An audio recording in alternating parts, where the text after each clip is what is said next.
and we're going to try to get to as much of it as we can. But like I said, Bryant and Brett with you in our Family Leisure Studios. Brett back from a trip to Alabama over the weekend. Brett, how was your weekend? There were a lot of people from this area down in that area between Tiger fans at UAB and Ole Miss fans and Auburn fans and Alabama fans and Tennessee fans in those areas. But it was a good weekend for the Ole Miss partisans, for the Bama partisans, and for the Memphis Tigers. And I think for the Tigers, and we'll talk a lot about it at 3:30 with Jonah Dillon from the Commercial Appeal on the Tiger football beat.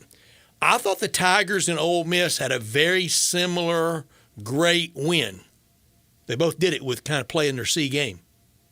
I think you're right. Yeah, I mean, it's certainly for the Tigers, especially the first half was ugly, and it wasn't like we've seen in recent games of like a slow start where Tigers offense can't get going. It was almost the opposite. The Tigers offense couldn't get defense going. Couldn't get defense going. Missed tackles all over the place. You couldn't stop UAB, which we learned about an hour before the game that their starting quarterback was going to be out. So they threw out about 3 guys, just kind of alternating them every couple of snaps. And the defense it was really a lot of missed tackles, but they kind of shored up in the second half and looked like a completely different team. I think when you win with your B or C game, you're pretty good.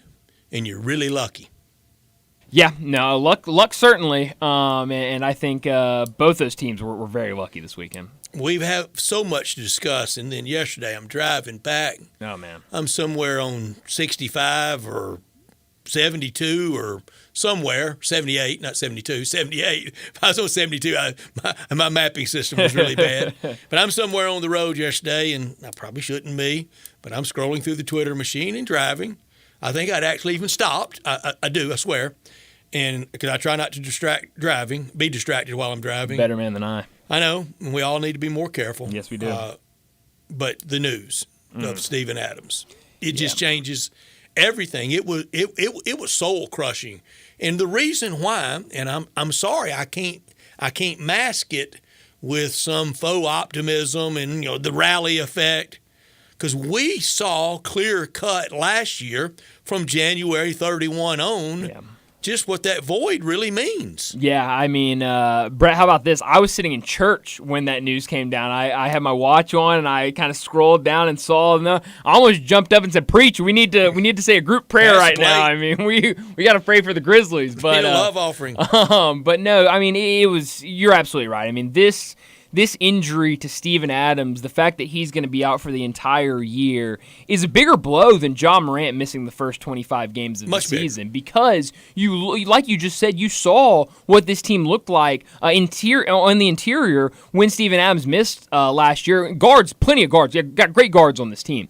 But inside, you really don't have a great rebounder with Steven Adams not out there. I remember a lot of people preseason when it looked like Steve-O was going to be able to go and looked like he was ready, and people were saying, man, this team with Steven Adams in on the court, it worries me. And now we're going to have to see it an entire season. And I know a lot of people are optimistic that the front office is going to make a move, try to bring somebody in with kind of his same style of play. But, I mean, as much as we kind of, a couple years ago when that trade was made, thought, Steven Adams is going to come in here and it's just kind of an add-on. And we love Valanciunas. But, I mean, how big Steven Adams has been for this team, you really can't even put it into words. Here's one that we missed in his absence last year and will be missed this year when he turns almost into NFL, franchise left tackle on the offensive end, clearing people out for the straight line drives for Ja to the rack. Yeah. Oh, absolutely. I mean, his screen setting, a lot of people talk about his rebounding, but you're right. The screen setting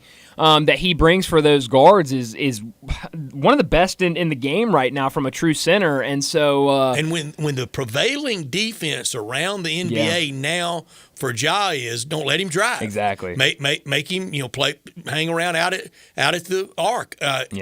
Now he won't be able to drive, barring what they do with the deal. And I do trust this front office.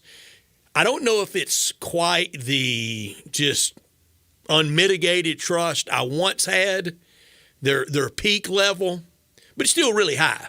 I mean, if I had to put a percentage on it, it'd be around 80 or 90. There was a time in this front office, everything they touched turned to gold, and then it started changing a little bit. And I'm afraid with this and with their continuing coy nature of less rather than more on injury, every team takes a lot of public monies, whether it's for the arena or the new workout place or whatever it is.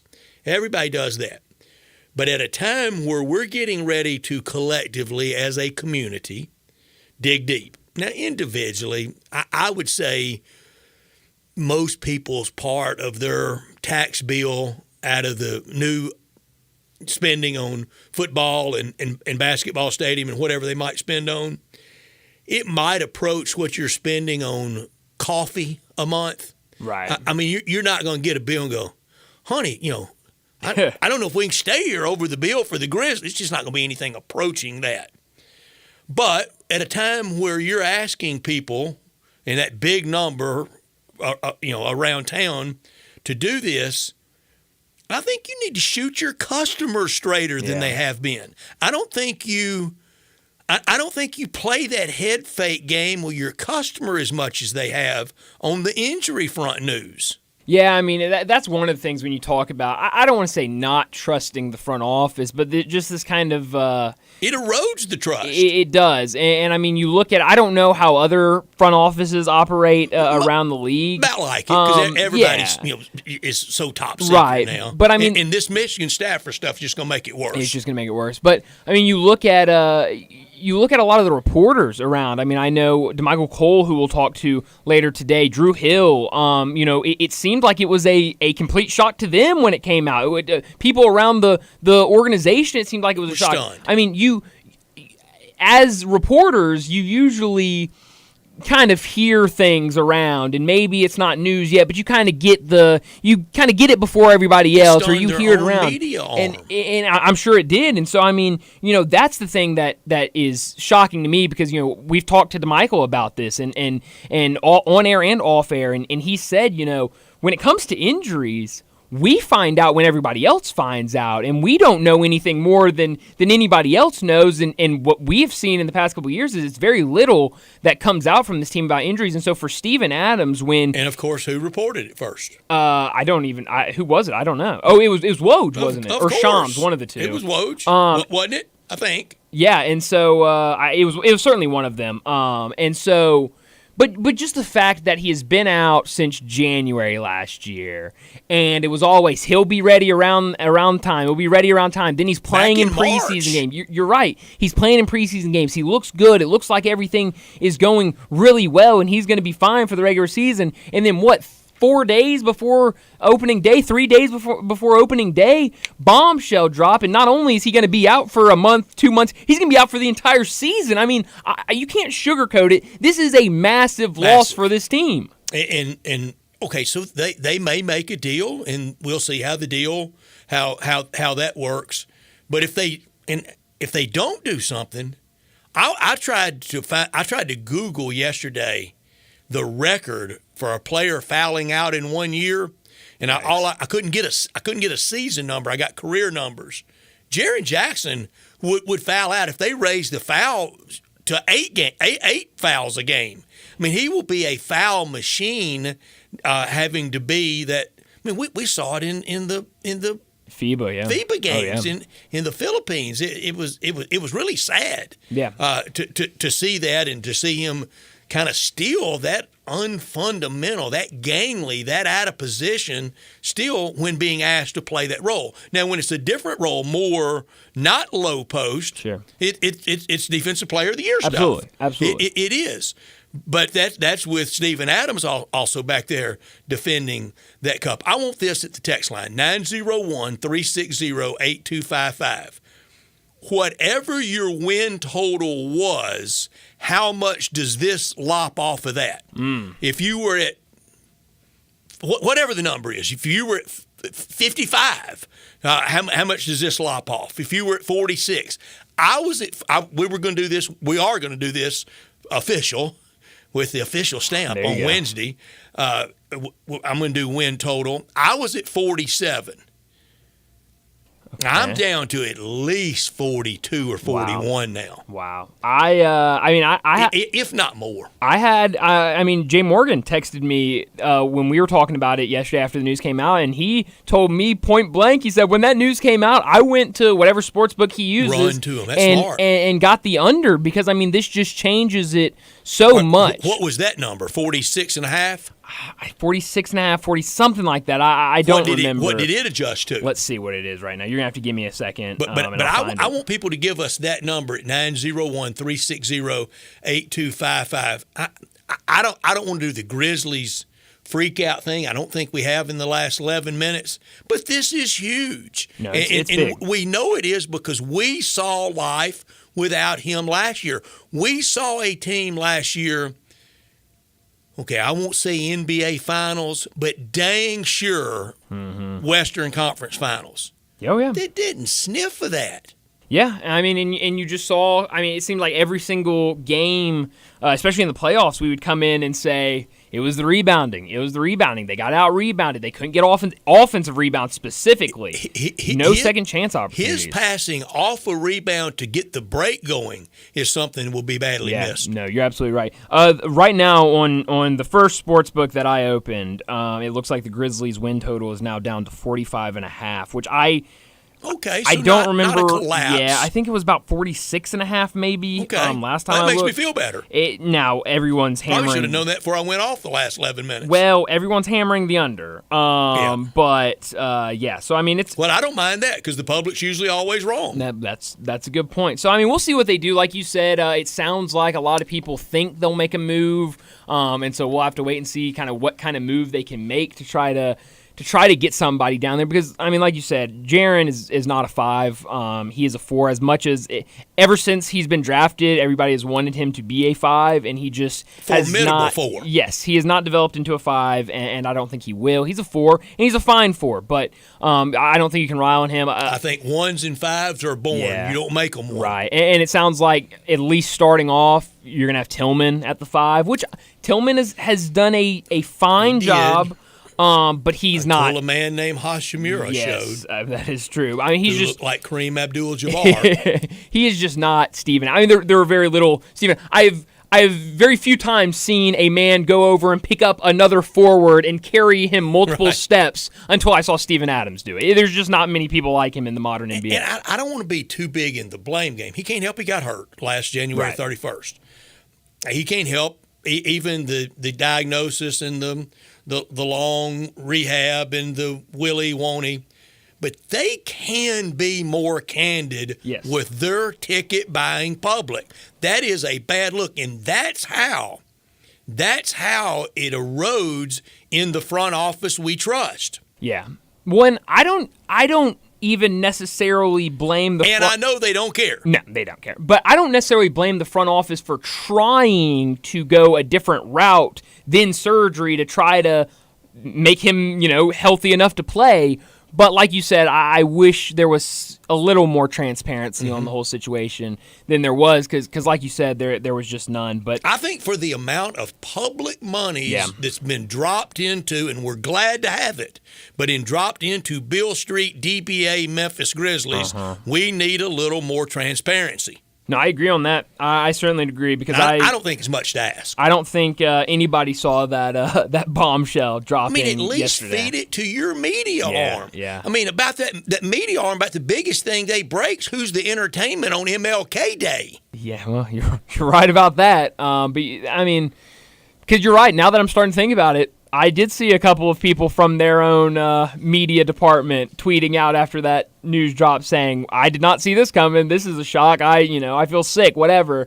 And I know from that world, if they did and they had let it fly Friday, they're gone Monday. Absolutely. So it's a tricky game, but it's really, it's a blow. It really is. And this team, I don't think will be the same without Steven Adams, and it's just a huge loss. But let me set up today's show before we get to top and not top story of the day. 3:30, Jonah Dillon from the Commercial Appeal. He's the Tiger football beat writer. He'll join us. We'll talk about the Battle of the Bones. The Bones back here in the Mid-South after the Tigers beat UAB. We'll get Jonah's thoughts on that. We'll also, did you hear Rich Davis on Game Day Saturday? Did he talk about the Bones? No, I missed that. And he said, classic matchup. The Rendezvous versus Dreamland. Oh, I love it. That's beautiful. Well, we'll talk to Jonah about the Tigers, what they did over the weekend, and what they've got coming up this weekend against North Texas. 3:45, we'll take a look at the college football top 25. 4 o'clock, David Cobb from CBS Sports will join us. We'll talk college football and college basketball with him at 4:30. We'll get to our Sissy's Log Cabin look back at the weekend in the SEC. You nailed bingo on Friday. You I said, sure did. You said there would be a lot of play for the Bones. And there was a lot. Now I was happy to see it. And kind of a slim week for our Sissy's Log Cabin look back at the weekend in the SEC. No kidding. Not much, but we'll get to not the much. games. We're not spending a long time on LSU 62-0 over the Army. No. We'll spend very little time on that one. 4:45, we'll get to big number of the day. 5 o'clock, DeMichael Cole from the Commercial Appeal. He's the Grizzlies beat writer. He'll join us to talk about the Grizzlies. We'll obviously talk about the Steven Adams situation, what the Grizzlies do now that he'll be out for the season, and first game of the year, Wednesday night against the Pelicans. So we'll get into all of that at 5 o'clock. 5:30, we'll get to our Ruth's Chris Monday Night Football preview and pick. We'll also get to our Big Four quarterbacks for both the Vikings and the 49ers. We're going to do 2 lists this time, so 4 for each list. And for you have Joe Cap on your Viking list? I unfortunately do not. Gary Quazzo? I do not have Gary Quazzo. Bob no. Lee? I do not have Bob Lee. I think a little more modern than those names. And then at 5:45, we'll wrap up today's show, just like we always do with Taco Bell Crunch Time. But let me remind you, we're in our Family Leisure studios where family and fun come together. The Overstock Sale. Family Leisure needs your help to clear out their overstock inventory. Select patio sets up to 50% off. Play gyms under $2,000. Extended sale pricing on all in-stock hot tubs and swim spas. The winter pool closing items are up to 30% off. Pool tables and game room items up to $700 off for their in-stock items. They've also got saunas, massage chairs, arcades, and theater seating. All of that with free delivery, and the special financing is still available, but only at Family Leisure, 2120 Whitten Road, just north of I-40. Gary Quazzo, who went to dental school here in Memphis, really, in that same class had Billy Cannon in it and Ole Miss great Mike Dennis, all in the same dental school. Wow, a little trivia for you on a Monday afternoon. Formidable offensive standouts for How sure. about that? All of those. This hour of our show brought to you every day by Lexus of Memphis at 2600 Ridgeway and online at lexusofmemphis.com. The one and only Lexus dealership in town. Call them at 901-334-9673. Great offers on all 2023 models and always special leasing options. Drive in luxury and confidence knowing that every new Lexus comes with complimentary first and second maintenance services. Stop by Lexus of Memphis at 2600 Ridgeway and put yourself in the driver's seat of the all-new 2023 flagship LS500, and you'll be driving in style. When you purchase a Lexus, you get top-of-the-line engineering and design, and they make for the luxury driving experience. Online at lexusofmemphis.com. Experience amazing at Lexus of Memphis. Top story of the day. Well, my top story of the day is what we spent the first 15 minutes today talking about. It's the Steven Adams injury to the Memphis Grizzlies. I think Is it local sports story of the year? Leader in the clubhouse. It really could be. I mean, this is a huge blow, and a lot of people have talked about the John Morant suspension for obvious reasons, but that was a big one. You saw the Grizzlies go out. They added Marcus Smart. Right now. It really could be, but you saw what they did in the offseason to kind of try to get this Grizzlies team through that 25 games. They go out and get Marcus Smart. They go out and get Derrick Rose. And so from a guard standpoint, it looks like they'll be all right. But in the front court, we've seen what this team has looked like without Steven Adams. They didn't add any depth to that front court because, they thought they would have it with Steven Adams as your starting center. Or did they? I mean, have they known for a long time that we were probably going to get to this option? And so we'll see what they do now. It sounds like Xavier Tillman will start at the center. We'll see what he can do. But I remember looking at box scores after watching a lot of those playoff games. I mean, you didn't even need to look at the box score. You could just see it watching those games. Offensive rebounds were completely eliminated when Steven Adams was not playing, and we saw those second chance opportunities, those offensive rebounds, the screens he sets were huge for the Grizzlies, and you lost all of that in the playoffs, and we saw what the Grizzlies did in the playoffs. They didn't go very far, and so we'll see what this team can do without him. We'll see if they go out and make a move in the next couple of weeks to try to bring in a big man of the kind of similar style of Steven Adams that can do those same things. But for right now, we know he'll be out, and we know Tillman will start at the 5. Jaren, it looks like, will start at the 4, and we'll see what this team can do. But still, regardless of that injury, I'm stoked for Wednesday night. I can't wait. I am too, but this has done something to that. Yeah. Now, on that trade front, you're going to have to give to get, and absolutely. you're really going to have to give to get on the eve of the season and everybody knowing you're desperate, and that's some of the reason for the coyness. Yes. Because, if it had gotten out in July or August, or they did give a go during preseason. But once they know you're desperate, that's when the asking price really goes up from those other teams, and I don't blame them. That's life in the big leagues. It's my top story as well, and it's a sad one. Steve Adams' injury news is devastating. We learned his importance to this team last year in his absence. We knew it in his presence. It was clear cut in his absence. Went from a Western Conference championship contender to a team that couldn't stop Austin Reeves and Rui Hachimura in a first-round exit. There's so many layers to this story. Another one is the team. I'm going to be nice and say indifference, coy, whatever you want to call it, to the whole truth and nothing but the truth. This front office is about to use up a lot of the goodwill it built up, and they've done it with injury news is always so misleading. So head fake here, don't look over there. The medical news is hurting them more than player personnel news. It's going to be a heavy load for Ja to carry whenever he returns. After the 25 games is when he's going to return, whenever to it.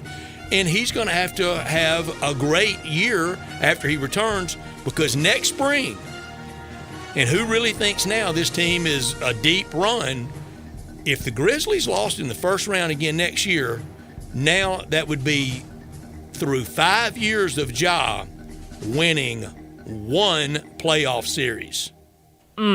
Not top story of the day. That could have been your not top story, just that right there. That's rough. My not top story of the day is the college football Saturday over the weekend, from Quinn Ewers being injured in a Texas win to Alabama puffing on cigars after a win over Tennessee. Jenny Dale presenting sure a cigar to Nick Saban. Cigar. Virginia, not a whole box the like big last year. Yeah, no, but hey, still had the cigar there. Virginia pulling the big upset over 10th-ranked North Carolina. Ole Miss getting a big win on the road at Auburn. It was unbelievable. But I think maybe the biggest win of the day, Ohio State with a 20-12 win over Penn State. And I know you look at that box score and say football. That is a one-score game. Penn State never looked like they were in it after about the first quarter, and for that reason, I think 1 for 16 on third down. Oh yeah, it was pitiful. But Ohio State, I shouldn't say it was pitiful, because it was that Ohio State defense. That offense looked good. That defense looked good. Brett, I think the Associated Press Top 25 did a disservice this week. Ohio State should be ranked number 1. They have shown it every single week this season. They have blown out the opponents they're supposed to blow out. They have beaten now 2 top 25 teams in Notre Dame and Penn State. Who's got better wins than that? Who does? Nobody. Ohio State should be number 1. The only reason Georgia is still number 1 is because they've won the last national championship. This is not a power ranking. This is the AP Top 25. My not top story from the SEC, Tennessee. You've had 2 big moments so far this year, and you failed in both of them. At the Swamp, didn't show, didn't even get started. And at Bryant-Denny, didn't finish, didn't end the game. And now the whining about the officials. Come on, you're not really going to do this, are you? Bama had one penalty all day for 5 yards. Wow. It's nowhere in the rule book that everybody gets the same number of penalties called. That would be patently unfair to the one violating more. If one's violating it 20 times, but you're supposed to call everybody with 10 each, then you got an advantage 10 times. Tennessee, come on, don't do this. Joe Milton was good. He wasn't average Joe. He was pretty good Joe on Saturday, but couldn't get it done.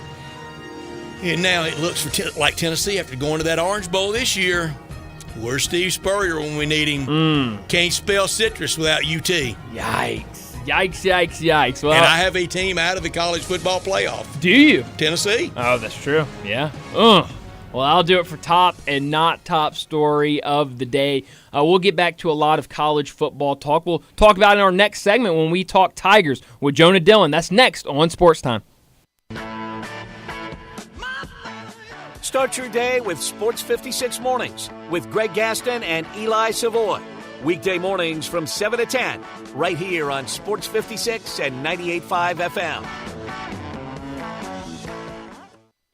Spencer here with ATC Fitness. There's no better time of the year than now.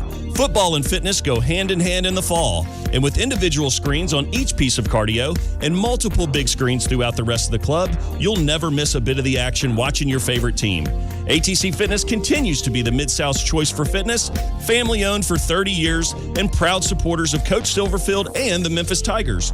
Join online at atcfitness.com. ATC Fitness, exercise your right to look good. Hi, this is Troy Fiveash, owner of Fiveash Roof Services. If you need a new roof for your home or business, we hope to hear from you and will work hard to earn your business. We are experts and certified in residential and commercial roofing, siding, and gutter installation. I have been serving the Memphis area for over 20 years, and now with 2 of my sons working with me, we plan to be here for years to come. So if you need a roof, please give us a call. On a personal note, what a great time it is to be a Memphis sports fan. With the Grizzlies and the Redbirds and 901 FC, not to mention Tigers football and basketball, it's going to be a fun year. Thanks to Coach Silverfield and Coach Hardaway and their staffs for their dedication to the student and athletes, the University of Memphis, the City of Memphis, and us fans. Five Ash Roof Services, a proud partner of the Memphis Tigers and the official roofer of the Tigers home team. Five Ash Roofing, fair, honest, and ethical. 367-0050 or memphisroofer.com. 367-0050 or memphisroofer.com. Five Ash Roofing, it's what we do. We're here for you. East Memphis Ace Hardware is more than just a hardware store. It's really a customer service store. With 20 employees along with complete inventory of items, big to little, finding what you need is easy. Choosing from a complete selection of Big Green Egg as well as Traeger and Weber grills. And the Garden Center has everything for your yard. You can get glass cut, repair screens, even new keys with key fob programming. Tools, nuts, bolts, screws, you need it. East Memphis Ace Hardware has it. And they're just down the street at the corner of Quince and White Station. Snap into action this NFL season with FanDuel, America's #1 sports book. Right now, new customers get $200 in bonus bets, guaranteed, when you place a $5 bet. That's $200 in bonus bets, win or lose. If you've been thinking about joining FanDuel, there's no better time to get in on the action. The app is so easy to use. There's a wide range of betting options, spreads, player props, over-unders, and more. Hey, in New York, right now I'm looking at all of the unders for Jets' offensive numbers. Passing yards, touchdowns, receiving yards. I'm looking at all of the unders in New York. So visit FanDuel.com/win and kick off the NFL season. That's FanDuel.com/win, FanDuel.com/win. FanDuel, official partner of the NFL. 21 plus and present in Tennessee. First online real money wager, only $10 first deposit required. Bonus issued is non-withdrawable bonus bets that expire 7 days after receipt. Restrictions apply. See terms at sportsbook.fanduel.com. Gambling problem? Call TN Redline 1-800-889-9789. Hey, Mid-South, you looking for a new ride that'll save you some big bucks? We got it at Gossett Kia on the Pike. A new ride that boosts 41 mpg highway and 2023 Kia Forte LXS. $229 a month, $29.99 to its signing. How about 2023 Nero EV Wind SUV? 253 miles of EPA estimated range, $269 a month, $49.99 to its signing. And 2023 Kia EV6 Wind. Get up to 134 city, 101 highway MPGE, $399 a month, $49.99 to its signing. Plus a free charger with your EV purchase. All 36-month leases and Kia's 10-year, 100,000-mile powertrain limited warranty. Ask for Bobby J. He's ready to put you in a new Kia today. Gossett Kia, 1900 Covington Pike, or online, KiaCovingtonPike.com. If you want it, we got it at Gossett Motor Cars. All 36-month lease, $650 acquisition fee, Forte PE 678 6055, MSRP 21610, Nero P5017859, MSRP 41090, EV6 P5017859, MSRP 49687. Includes all rebates and incentives. Must finance through Hyundai. Excludes tax title and license. See dealer for complete details. Offer valid through 10/31/23 with approved credit. Dealer stock only. Listen each and every Sunday morning at 10 a.m. and join Ottawild Presbyterian Church for worship. Ottawild is a PCUSA church located in Midtown Memphis. Sports 56 traffic. Good afternoon. Still a little bit of heavy traffic on 55 northbound across the bridge, headed over towards West Memphis. Traffic's on the increase, even more so in the last few minutes, but it's moving. I-40 at Warford as you come past Hollywood, headed south of Memphis on the increase with that volume on 55 southbound as you continue down through DeSoto County. Hey, Weimer's Jewelry, located 7525 Highway 64, is your full-service, family-owned jewelry store here in Memphis. I'm Commander Chuck with your on-time traffic. Now back to Sports Time on Sports 56 and 98.5 FM. This hour is brought to you by Lexus of Memphis. Here are your hosts, Brett Stats Norsworthy and Bryant Dacus.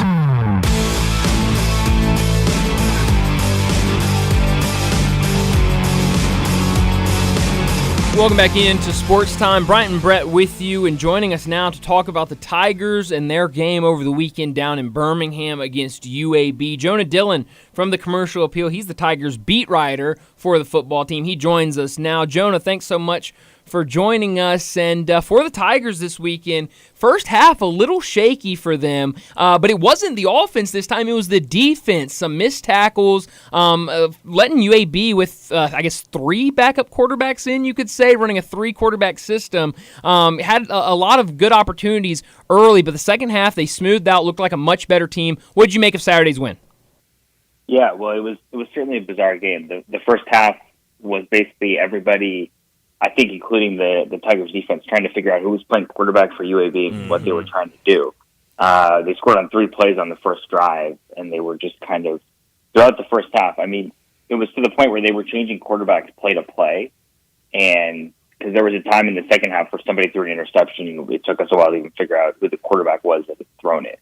And because one of the quarterbacks was like a running quarterback, the first guy who was in there was doing pretty well, but then they took him out and they started changing with some other guys. So it was a bizarre game. It took Memphis a while, like you said, to kind of grow into it. And the first half was kind of that role reversal where it's been the offense that's had the slow starts in the past couple of games, while the defense has kind of kept the team in the game. And it was the opposite against UAB. It was the offense scoring consistently while the defense was struggling to figure it out. And then once the defense got it under control in the second half, the game was kind of over. Memphis pulled away pretty quickly. Jonah, you're right. You got the full tutorial on the UAB quarterback situation. You may not see that many UAB quarterbacks next spring in their spring game. Huh.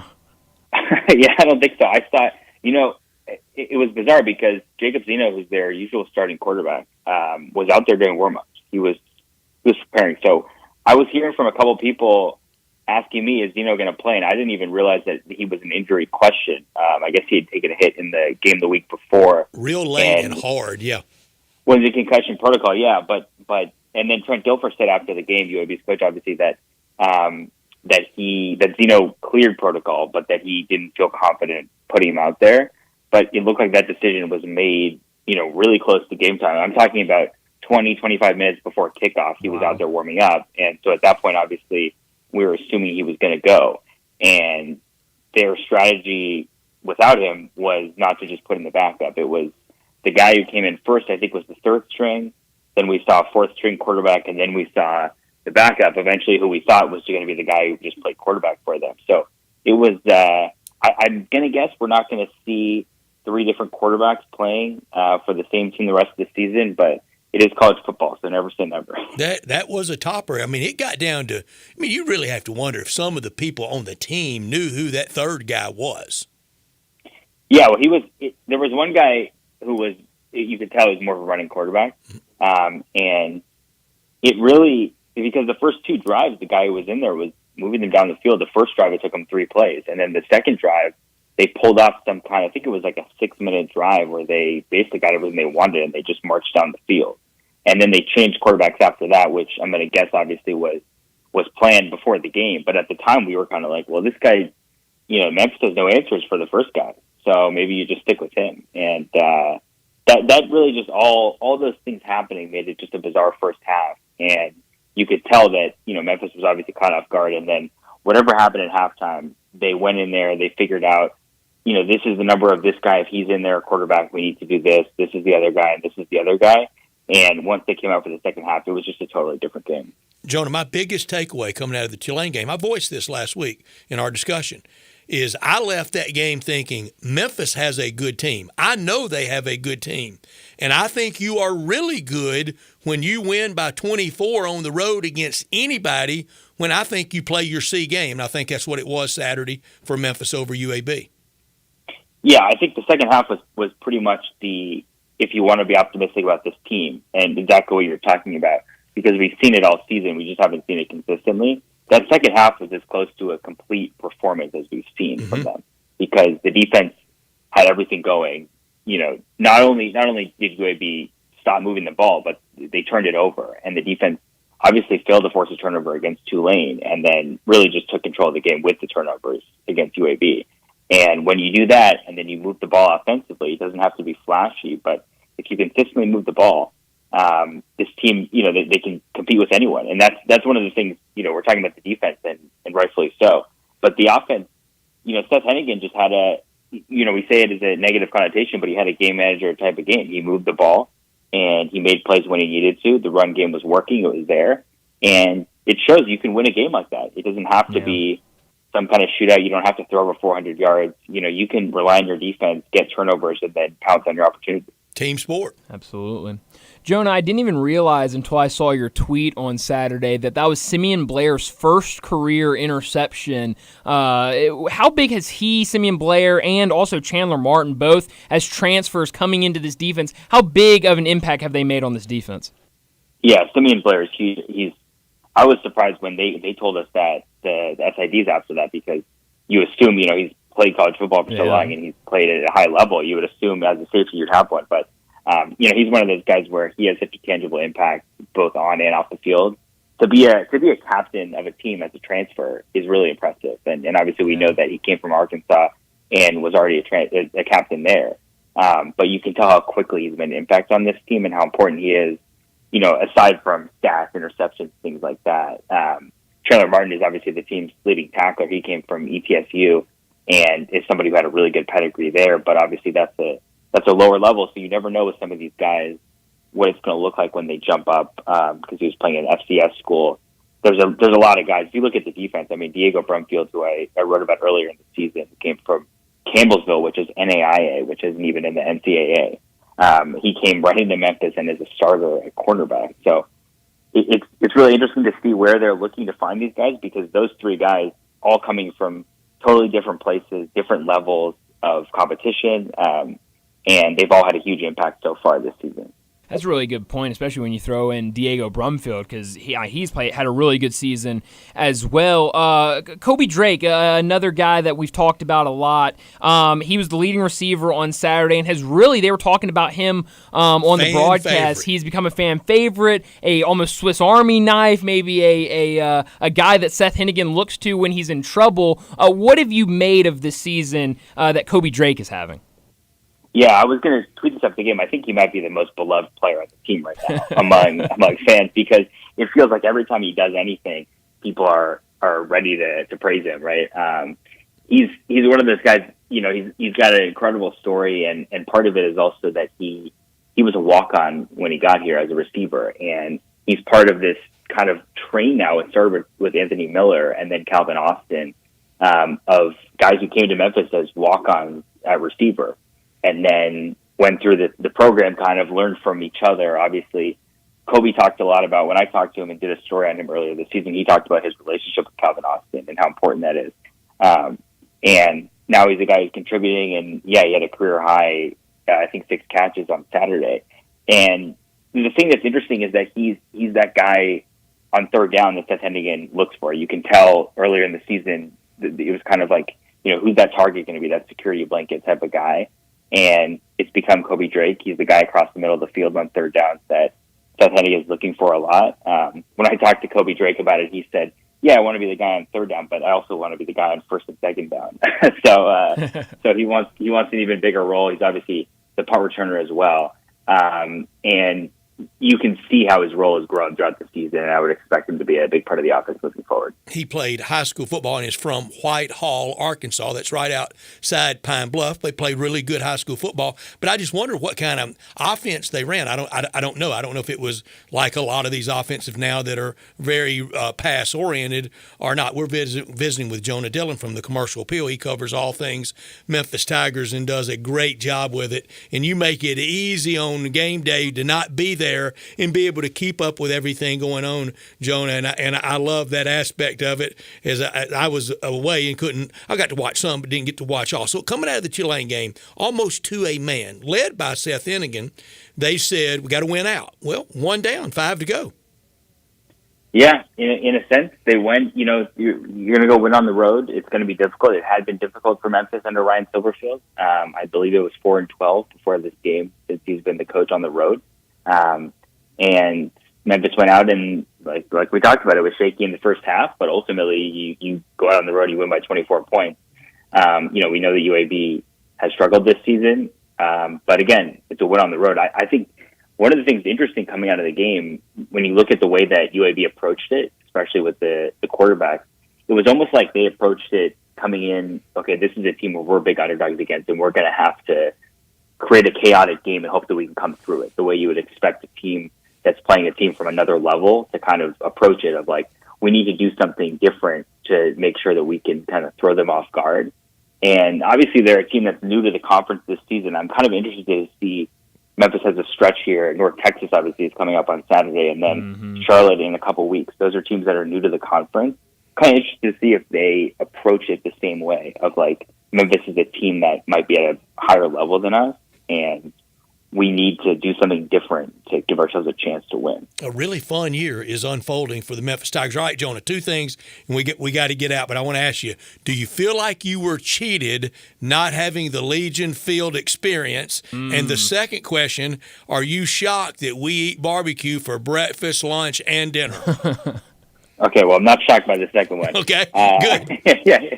I don't think I was cheated. I think, look, Protective Stadium was, I believe, opened 2 years ago. It was as nice a stadium as I've ever been in, just because everything was so new.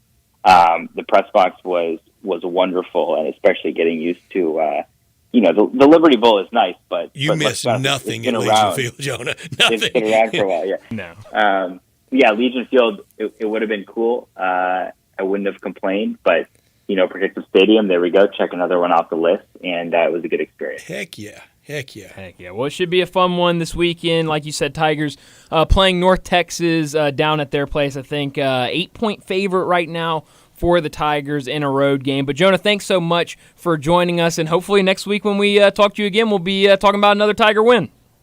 Yeah, thanks, guys. Appreciate it. Thank you, Jonah. Keep the great work going. I know any new stadium, any new experience is great. But, Brian, when I tell you about the old-timers, when we talk about the Coliseum, believe it. Legion Field, no. It was fun to go to. Yeah. It was not nice when it was nice. Right. The only time I went to Legion Field was when the Tigers played Auburn in the Birmingham Bowl, and I was still I think I was in high school, I guess, and so I wasn't I was a little familiar with the history of Legion Field. My dad was talking about it on the way, and then we got here and I was like, this is the historic Legion Field, and it was the football capital of the South. Right. It was self-proclaimed that, and it was with all those games. Auburn playing games there, Alabama playing games there, and then UAB years later. But it was never nice. Well, it certainly wasn't nice when I was there. And if I recall, the steps were real steep or something like that. It was kind of hard to. My family told me after going to the Birmingham Bowl there, like row 17, the step, maybe I'm just using numbers here, might be 22 inches. Right. And then row 19 might be 31, and then row 20 might be 10. Yeah, that's exactly right. They were all uneven, and it was just very weird. My mother battled it all day. She couldn't. She didn't do well with those steps. Luckily, our seats were you just went down a couple steps, and then it was to the left, so we didn't have to deal with the steps very long. But yeah, it's I guess Progressive Field, is that that what it's now? Mm-hmm. I've heard Protective Stadium. I've heard great things about it. Connor was there. He said it was really nice. He said the UAB student section wasn't all that, but hey, whatever. But let's go ahead and get to a break. When we come back, we're going to talk about the updated top 25, the Associated Press top 25 that came out yesterday. We'll do that next on Sports Time. Be sure to follow us at Sports56 WHBQ on Twitter, Facebook, Instagram, and YouTube to watch live video of our shows, stay up to date with station events, and have chances to win prizes. Don't miss out on anything that's going on. Follow us at Sports56 WHBQ. What do you get when you have a dream, a beer, and a business plan? Meddlesome Brewing. Meddlesome's classic ales and lagers capture the true Memphis spirit. Strong, tenacious, and unforgettable. Meddlesome captures true Memphis spirit as well with community events including the Meddlesome Meandering 0.5K Saturday, November 4th with live music, event cup, and plenty of brews like Memphis Style and 201 Hopler. Meddlesome Brewing on Trinity in Cordova just east of Shelby Farms. On tap and can packages. Meddlesome Brewing. Never settle, always meddle.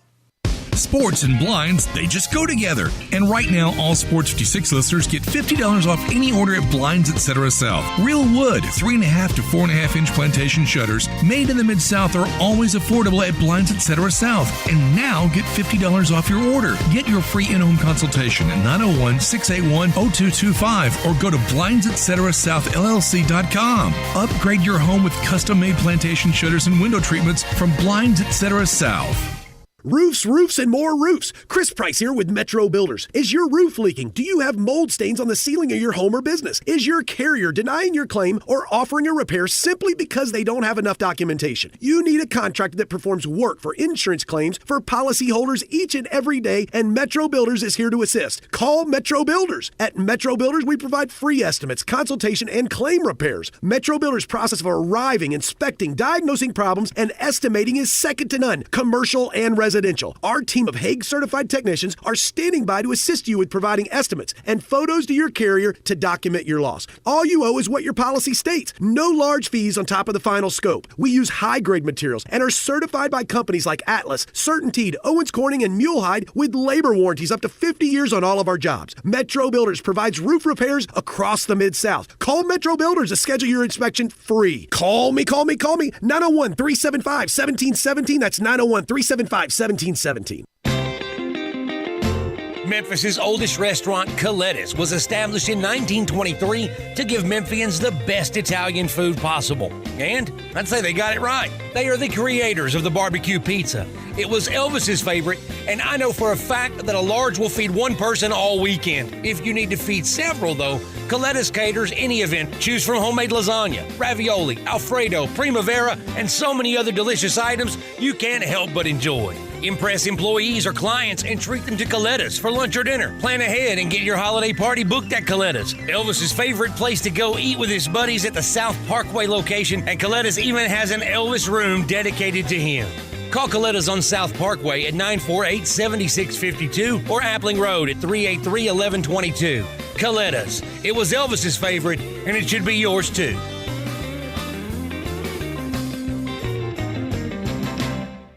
Lots of our fans have gone to see Genesis Diamonds, and they are amazed. Hey, it's Eric Hasseltine, and Genesis is fast becoming the go-to place for people here when it comes to engagement rings and fine designer jewelry. They also have a ton of luxury pre-owned Rolexes. Genesis guarantees the best diamond prices, period. They are a direct diamond importer with no middleman, which means incredible value for you. Genesis turned the old-school jewelry business model upside down with slimmer margins, more selection, no commission salespeople, and stronger warranties. They have every diamond you can imagine, natural and lab-grown diamonds in every shape and every size. Genesis has thousands of designer engagement rings from top designers that you won't find at other stores. And keep this in mind with the holidays around the corner. Genesis has case after case of incredible diamond fashion rings, diamond eternity bands, diamond earrings, diamond necklaces, colored gemstones at every possible price point. All of this in a beautiful new showroom with great local experts who will teach you how to buy like a dealer buys. Genesis Diamonds. You will love it at Poplar and Perkins Extended.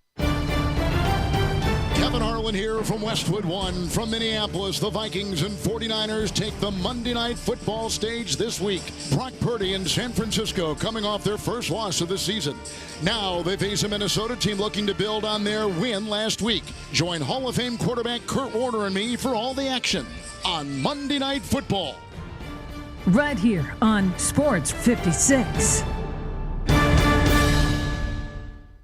After a big dinner, my nighttime heartburn would keep me up.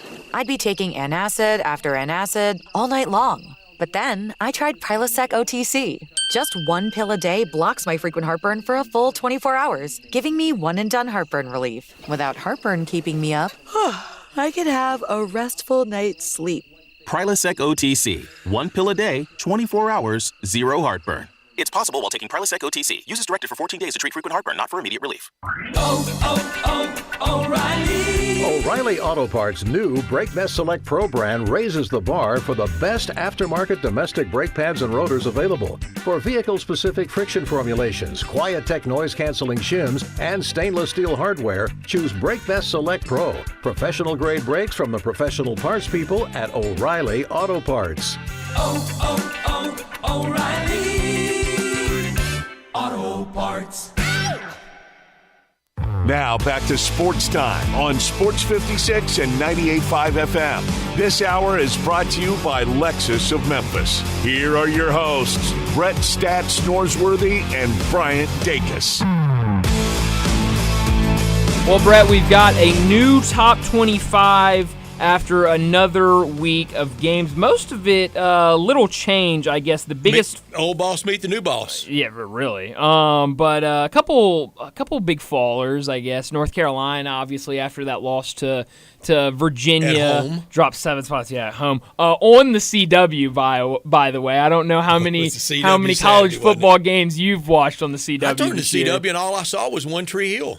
You didn't see live or college football. No, wow, nothing. missed all their sports, I guess. USC also a big fall. They dropped to 24. They dropped 6 spots after the loss to Utah. USC, I mean, these last couple weeks have just been rough stuff. That defense just getting all on their way. That offensive line, too. Caleb Williams having to do it alone. They really have fallen. They're down to 24. UCLA, 1 spot ahead of SC. Georgia, number 1, Michigan 2, Ohio State 3, Florida State 4, Washington 5, Oklahoma 6. I have no problem with any of that. You could change a couple of those in there. Fine. Ohio State should be 1. It will all sort out. We will play it out. Will. We have a playoff in college football. It's called the regular season. We've always had it. It's really weird. We've just never had a bracket. Now we even have a bracket in college football. Texas in at 7. They've got real questions now with Quinn Ewers out. Arch Manning's first significant playing time, and the very real potential of blowing his red shirt now exists. I know they wanted to just play him in those 4 games that still shields him from losing eligibility. I think he will now. That will get blown, and especially will if another injury occurred, and that is similar to how Uncle Peyton had to hit the field opening night way back when out at Los Angeles. Against UCLA in the 1994 season. The rest of the top 25, the rest of the top 10 rather, Texas 7, Oregon 8, Bama in there at 9, Penn State at 10. Did you think the Penn State fall was right, too much, or too little? I think it was right. I mean, you just drop a couple spots. I didn't think it was too much of a drop, but I mean, I think they need to drop. I think all 3 of the teams that jumped in front of them are playing really good football right now. And right on their heels, who could you really make a case of they did enough while Penn State was losing at the Horseshoe to move ahead of them? That would be Oregon State at 11, Ole Miss 12, Utah 13. Utah would have a case to make there. Yeah, but I think their win over USC isn't as big as playing a pretty close game to Ohio State. The rest of this year, this is how I see it playing out. Okay. The worst case scenario is unfolding for the Pac-12 that arguably has the best conference this year. USC is getting ready to be a wrecking ball. They're getting ready to devour everybody else. So somebody's going to lose in Oregon and Utah. Absolutely. Even the defeated team in that game is going to be really good the rest of the year. Yeah. The Pac-12 is going to take care of itself. It's going to cannibalize itself. I think the Big 12 is close to doing that. Let Oklahoma State beat OU in Bedlam in 2 weeks, and that starts. I don't know that I see it in the ACC, and I don't know I see it past the only two that really matter now in the Big 10, and that's Michigan and Ohio State. For teams that want 2 teams in the college football playoffs, wants conferences for have to have 2, you better hope the Pac and the Big 12 start chewing each other up. Oh, yeah, absolutely. But, I mean, for the ACC, I mean, Florida State, you got to be a little worried because I don't know who outside of Florida State can make that Final Four, and so I think all eyes on them. They can't slip. No, not at all. So you're absolutely right. It's going to be such a fun Where is the end. state championship game this year? It is in Gainesville. Wow. Oh, that's tough. And that could be one that a lot of the SEC would really be pulling hard in that one. But still, so much football to play. But we're almost at 2/3 of the season completed. We're getting close with the end of October football coming up this weekend. Yeah, we talked a lot about the Battle of the Bones, and we hear a lot about the pride both regions take in barbecue. And I ate some great barbecue while I was down there this weekend. I got home, and you know where I ate lunch today? I ate lunch at the Collierville Commissary, Houston, Levy, and Poplar, and it was outstanding. Better than anything I had down there. We win in any matchup with down there. It's good. Ours is better. It just is. That Memphis-style barbecue and ribs done the slow-cooked Memphis way. And if you're craving an easier way to order it, you can text commissary to 33733. But here's what you need to do for the holidays. Put in your order now at 901-754-5540 for all the spread come the first round of holidays at Thanksgiving, and then in December, smoked turkey, homemade cornbread dressing, gravy, cranberry sauce, mashed potatoes, green beans, rolls, butter, plates, utensils. Save someone all that work. Just let the commissary do it for you. You will be so glad you did it. You'll be so glad you'll do it again at the next round of holidays. All this food, whole turkeys and hams, all the sides, bulk pricing. And if you're planning on eating all the items on Thanksgiving Day or Christmas Day, you'll pick them up on the day before, and they'll be cold. You'll get all the heating instructions. And if you're eating the above items on a specific day before the holidays, they'll heat it up and they'll take care of it all for you at the commissary, where you can get all that great barbecue. And you can get what I also had today, a cup of Brunswick stew, since it's that time of year. 901-754-5540. Online at commissarybbq.com in Collierville and Germantown. The great party areas, the orders to go, catering, tailgating, and always time for the holiday food. The Collierville Commissary, Houston, Levy, and Poplar are the original in Germantown. Let's go ahead and wrap up this hour and get to a break. When we come back, we'll talk college football and college basketball with David Cobb.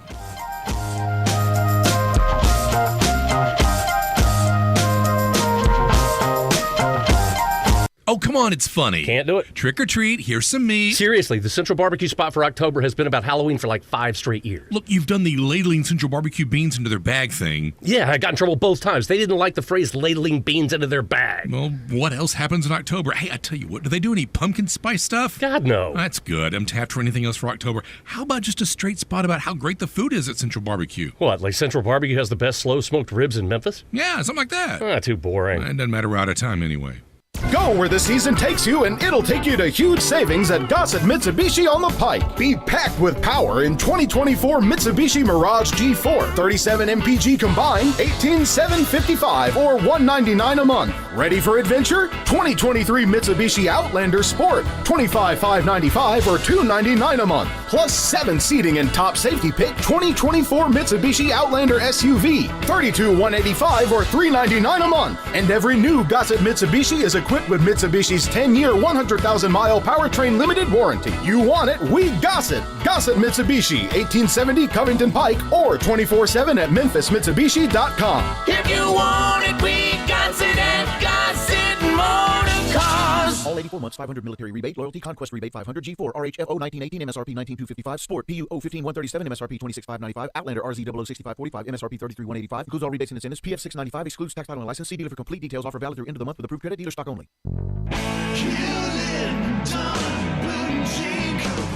Hewlett & Dunn Boot and Clothing Company, we have it all. From handmade Amish leather belts fine and casual clothing, boots, casual boots, work boots, fancy boots, and even safety-toed boots. Lots of cowboy hats to choose from, even Nebo lights, good-looking duck head dress shirts, duck head caps, shorts, and pants. Tons of jeans from Ariat, Wrangler, Devil Dog, and Kimes Ranch jeans. At Hewlett & Dunn, we have a great selection of Old South t-shirts and caps. Fine clothing from dress to casual to Sunday best. Enjoy choosing from UFO's orthopedic-approved shoes. Hewlett & Dunn Boot and Clothing Company. Boots of every size, every color, every skin. Great quality Western, work, and safety toe boots. Hewlett & Dunn Boots and Clothing Company. 111 North Center Street, Collierville. Hewlett & Dunn. Hewlett & Dunn, serving you and your family since 1961. 5-Ash Roofing, it's what we do. Roofing and siding, gutters too. We're the pros you can trust to get it done right. Call on us. 5-Ash Roofing, the name to know. 5-Ash Roofing, the only way to go. 5-Ash Roofing, it's what we do. 5-Ash Roofing. Is that not the corniest thing you've ever heard? Can you believe I paid good money for that silly jingle? Well, the experts say make it memorable, and I think I got my money's worth. 5-Ash Roof Services, proud partner of the Memphis Tigers and the official roofer of the Tigers home team. 5-Ash Roofing, 367-0050 or memphisroofer.com. 367-0050 or memphisroofer.com. 5-Ash Roofing, it's what we do. We're here for you.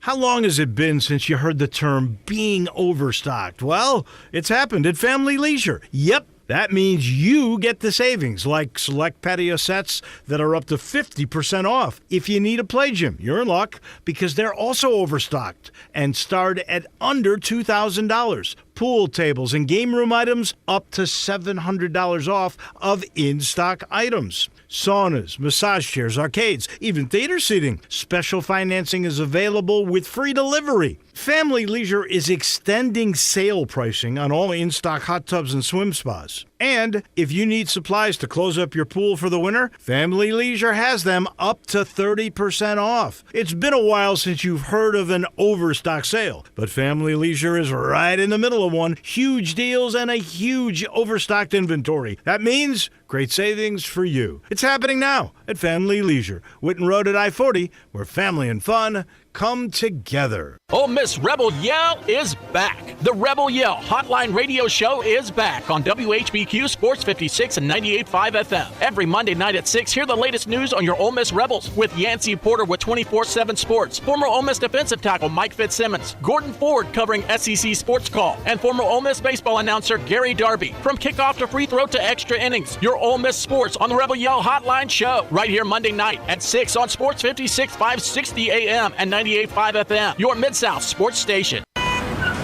Sports 56 traffic. Good afternoon. Still a little bit slower than normal on 55 north across the bridge, headed over towards West Memphis. It's all from a truck fire we had earlier today. Traffic's on the increase coming out of Midtown on 240 southbound from Union down past Norris. Still looks good right now. 240 getting onto 385 Bill Morris Parkway going outbound. Hey, if you get hurt in a car crash, call 901 Attorneys here in Memphis. They're online, 901attorneys.com. I'm Commander Chuck with your on-time traffic. We are Sports 56, WHBQ Memphis, and W253DF Memphis. Flynn Broadcasting Stations. Joining Brian and Brett now on Sports Time is National College Football writer for CBS Sports, Memphis native and Tennessee grad, who you can find on Twitter X at David W. Cobb. It's David Cobb. David Cobb joining us now from CBS Sports, where he covers college football and college basketball. David, thanks so much for joining us, and let's start with your alma mater. Maybe not where you wanted to start, but that's where we're going to start. Alabama and Tennessee on Saturday. A big first half for the Vols, but things changed at the half. Alabama comes out and looks like a much better team in the second half, and they get the win. What'd you make of that game on Saturday? Wow, Alabama in that second half looked like an Alabama team that can not only win the SEC, but I'm talking like maybe even winning the CFP. And to me, the second half performance there from Alabama changed my view of what that team can accomplish. I was not a believer in Alabama until they put that second half together against Tennessee. It was the best they've played all season against a quality opponent with their back against the wall.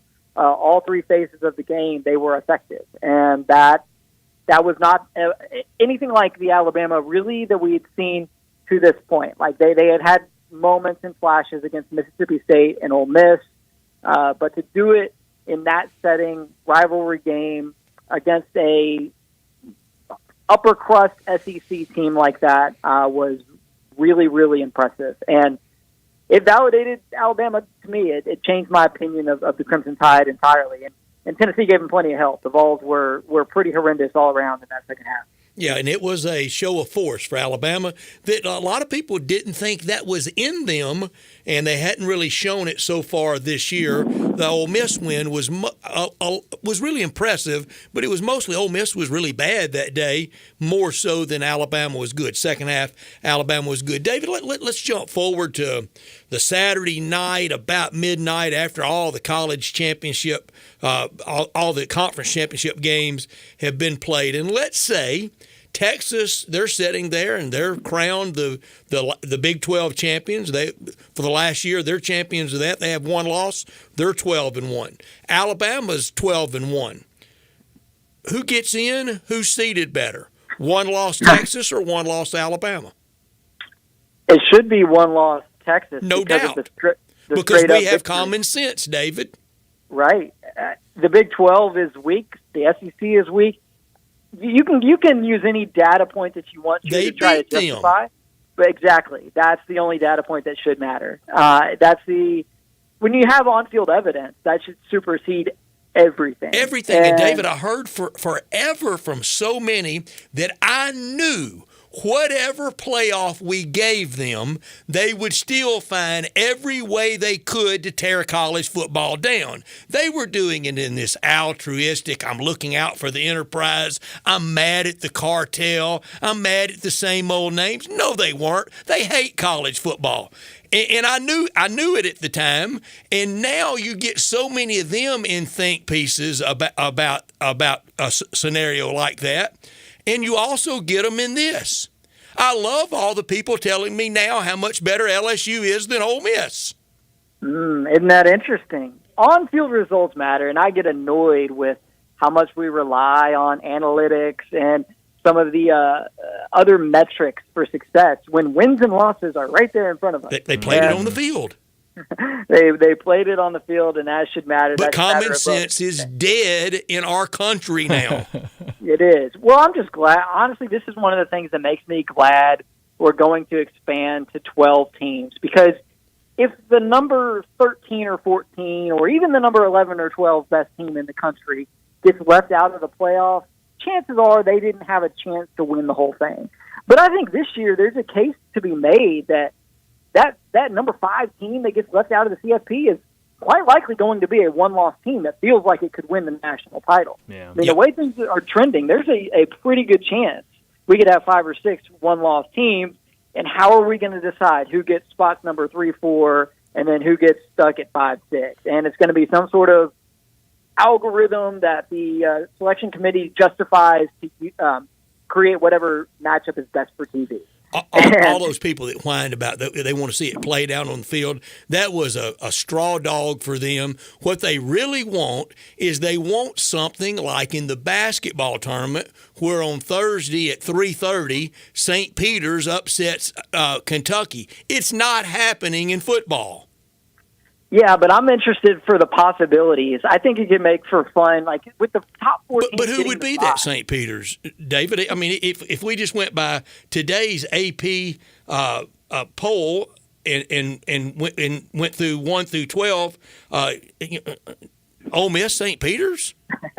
Well, I think it's the group of 5. I think it's the group of 5 element in all of this, and the possibility and the roadmap in the past for a Coastal Carolina starting next season, hypothetically, Coastal Carolina to match up with the number 5 seed in the college football playoff and maybe pull an upset there. I think that's what could happen. They'll get splattered.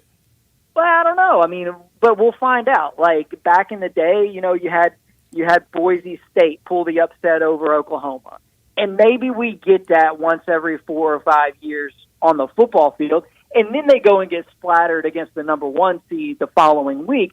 But look, I mean, St. Peter's and Fairleigh Dickinson, they both eventually met a giant that was too big to slay, and I'm sure the Boise's of every 3 or 4 years in football will do the same. But I'm okay with that moment of 12 over 5. Okay, but with this, all right, you using your line of thinking, and I'm fine by it. It's going to happen, and there's going to be a spot for the group of 5. So this year, really the 12th seed would not be Ole Miss. It would probably be Air Force. It would be Air Force going to, if by today's poll, it'd be Air Force going to UW. That would be a 7-spot leap. I know they've been treated unfairly, but how fair is it to the team that's done that work, and then just because they are a group of 5, they leap them 7 spots? Well, that's a fair point, but you're right. It tracks with the basketball mode of thinking, which is that we give the automatic bid to the conference tournament champions, no matter if you are in the SEC or the OVC. And that OVC tournament champion in basketball a lot of times is going to be in the net at something like 215. And so for Air Force, like they may not be all that highly rated in the CFP or the AP poll, but if you come out of the group of 5 with 1 loss or even undefeated, right? Like I think it's good for the sport for that team to have a shot at playing the big guy. I'm okay with it as long as in the end we're not getting fluky champions and fluky results, which I don't think we will. I think it grows the game. I think it makes these next few weeks more interesting for more teams. Sure does. I'm for it, and I think it will make it fun. But I think I know the result, but we'll see. Yeah. Yeah. I mean, I'm excited for it. One last year of this 4-team playoff, though, is shaping up to be a fight to the finish, and I am worried that this thing could get ugly with a number of teams, quality teams that we have still undefeated or with 1 loss. I mean, I think there could be a logjam trying to fill those last 2 spots. And the easy advice to everybody, don't lose. Yeah. Absolutely. True that. Since we're talking about kind of the final 4 teams and what teams could get in there, Washington right now sitting right outside at 5, I guess, if we were to play it right now. Did that game on Saturday night for Washington, a lot of turnovers, I think 4 total turnovers for Washington. Did that worry you against Arizona? He did not. Did that worry you at all, or was that just kind of big win the week before and kind of just a letdown game? It sure did worry me. I mean, that was ugly. Yeah, Arizona State, I mean, they might be one of the worst Power 5 teams in the country this year. They are. And not because Kenny Dillingham is doing a bad job. No, he's doing a great job. Yeah, the former Memphis offensive coordinator out there is showing that he can coach, but he's doing it with teams that are way overmatched due to injuries, due to just overall roster attrition. Herm Edwards left him nothing. So he's coaching his tail off out there.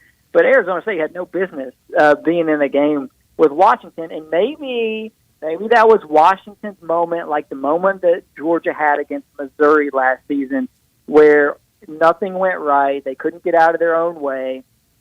The best grade you could give was a C-, yet they somehow found a way to win in the end. I mean, that's the only thing that I can fall back on for the Huskies, because if we are judging Washington based off of that performance, they should be below Oklahoma in the poll this week instead of up there at 5 in front of the Sooners. So that was a worrisome performance for Washington, because if they play like that again here down the stretch, they won't just lose once. They will probably lose twice against some of these teams that are left on their schedule. What'd you make of Ohio State's win over Penn State? I personally think they should have been the number 1 team in the country when the new AP poll came out. But what did you make of that win? You can make the case, because of the lack of competition faced by Georgia and Michigan, that perhaps Ohio State does deserve to be number 1. They got 2 big wins on the wall. Yeah.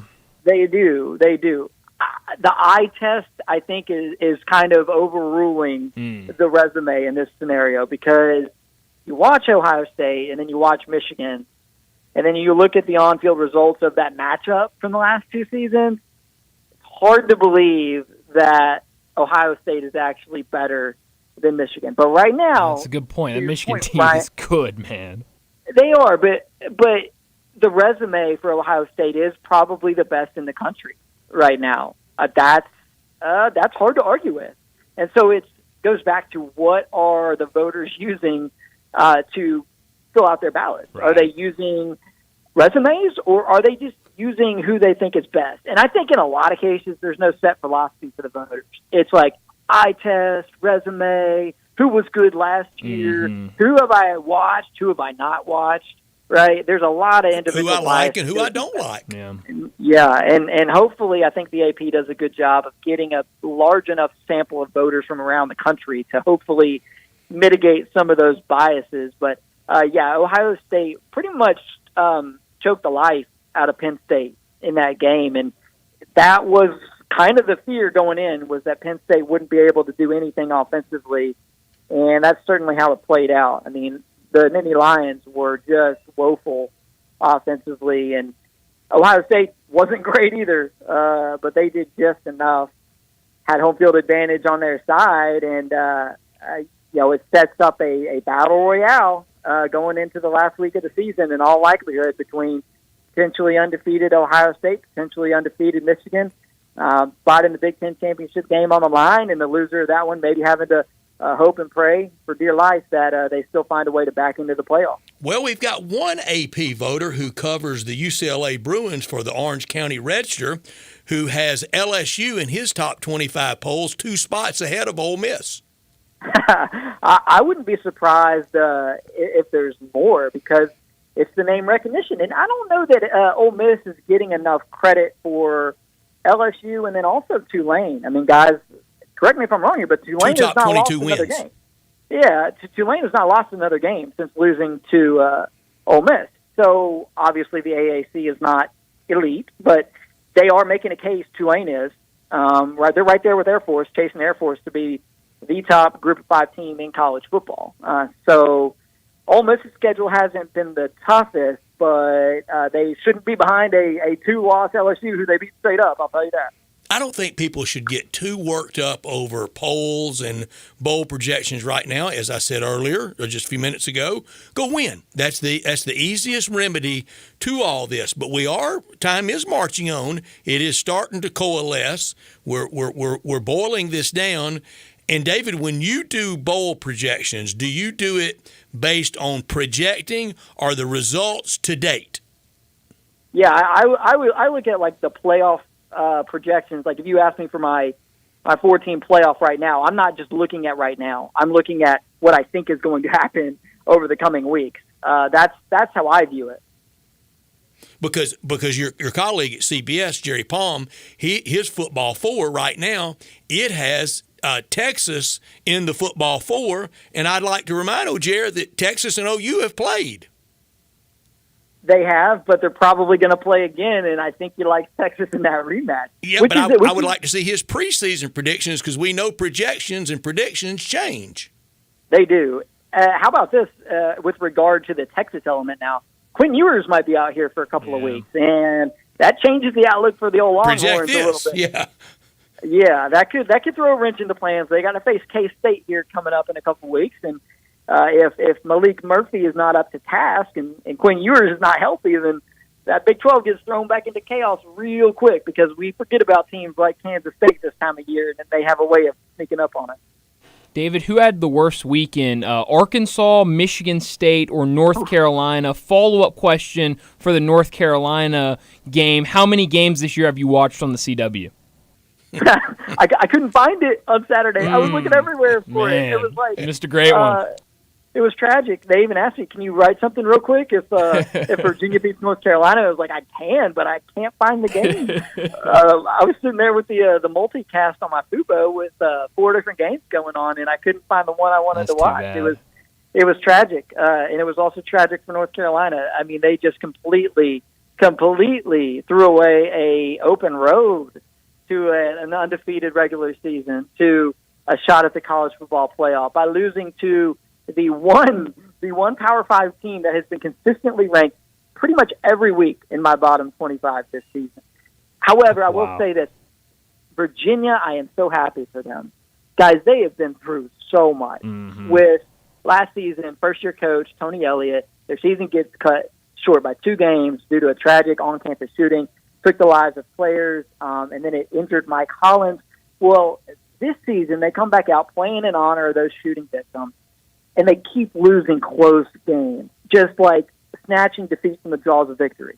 Well, on Saturday against North Carolina, it was Hollins who had 3 touchdowns in that game, and he also had a really costly fumble that nearly cost him the game at the end.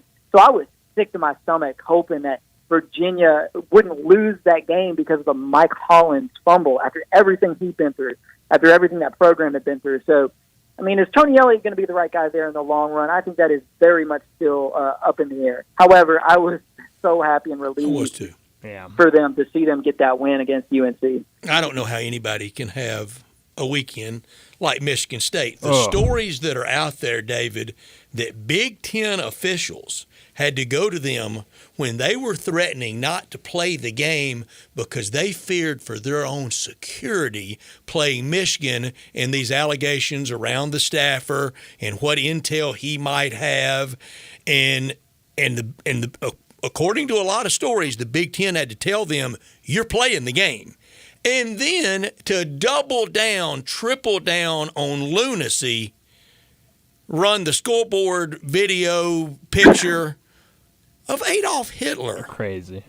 I mean, times are tough in Michigan right now. We got Harbaugh and Michigan under investigation. Michigan State is going through blunder after blunder. I mean, the Wolverines on the field are a great product, but right now that state, gosh, if there was an equivalent of the Feinbaum show up north, the callers right now would be on another level talking through all this stuff. I mean, Michigan State is horrendous. How good of a job is Michigan State in the new Big Ten, considering what the new coach will have to like completely just overhaul the roster year one as 4 really talented Pac-12 teams enter the league? Who's going to want that?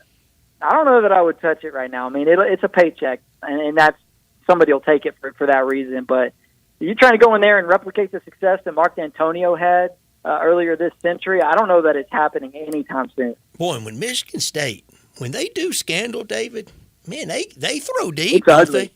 Golly, it's bad. But that hole that they didn't want to play and they were in fear. Are you kidding me? Get out there and play. You know you're going to get your brains beat out. And then on the staffer, on the marketing person, whomever, game ops person that ultimately is responsible for that, I don't know how that could get past the first recommendation of we're going to do what?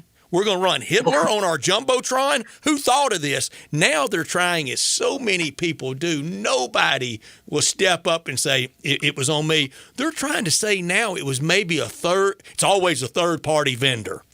A third-party vendor. I'm sure it was an unpaid student intern who chose the video, right? I can tell you a good third-party vendor story. A friend of mine who I wish I had what he donates to Razorback Sports, and he does it because he loves it, and he goes up to the BYU game. And he has every pass you're supposed to have on. And this is a person that would not go in anywhere unless he had on the right stuff. He has on the right badge, the right everything, and was even accompanied by Hunter Yurachek to the field. And then Hunter had to go do other things and said, stay down here as long as you want, take pictures, take selfies, enjoy yourself. Security guard berates him, really climbs him. He said, okay, man, I don't want any incident, settle down. I'll leave the sideline. Security guard doesn't let up a bit. Well, this person takes out his cell phone and snaps a picture of him. He tries to get the phone from him and tells him not to be taking pictures of him. Well, he gives it to an assistant of Hunter's, of Hunter Yurachek's, and she said, well, it's a third-party vendor, but I'm going to see to it. It's always a third party.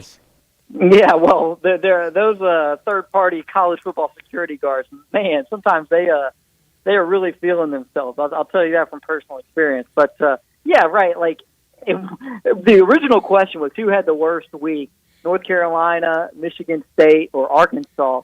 And in light of the fact that North Carolina lost as a 24-point home favorite to the worst Power 5 team in the country, And in light of the fact of all the missteps that Michigan State has made, I actually think that Arkansas scored 3 points at home. What a turn of events. Yeah, well, of the three, they had the least worst week, and it was still horrible like that. And now they've had to. I mean, can Sam Pittman blame the offensive coordinator hire on third party? Yeah, that'd be great. That is great, David. It's a great idea, David. I got to ask a quick college basketball question before we let you go. What do you think of secret scrimmages? This weekend was a massive weekend for the secret scrimmages. I can't stand them, David. I saw FAU got blown out by 20 by North Carolina. Tulsa beat LSU. SMU beat Kansas State. What do you take away from secret scrimmages? Well, I will tell you what you should take away. Absolutely nothing. I remember this time last year, Tennessee beat Gonzaga like 114 to 90 or something, and everybody goes, "Oh, look at this Tennessee offense! It's going to be the best offense Rick Barnes has ever had."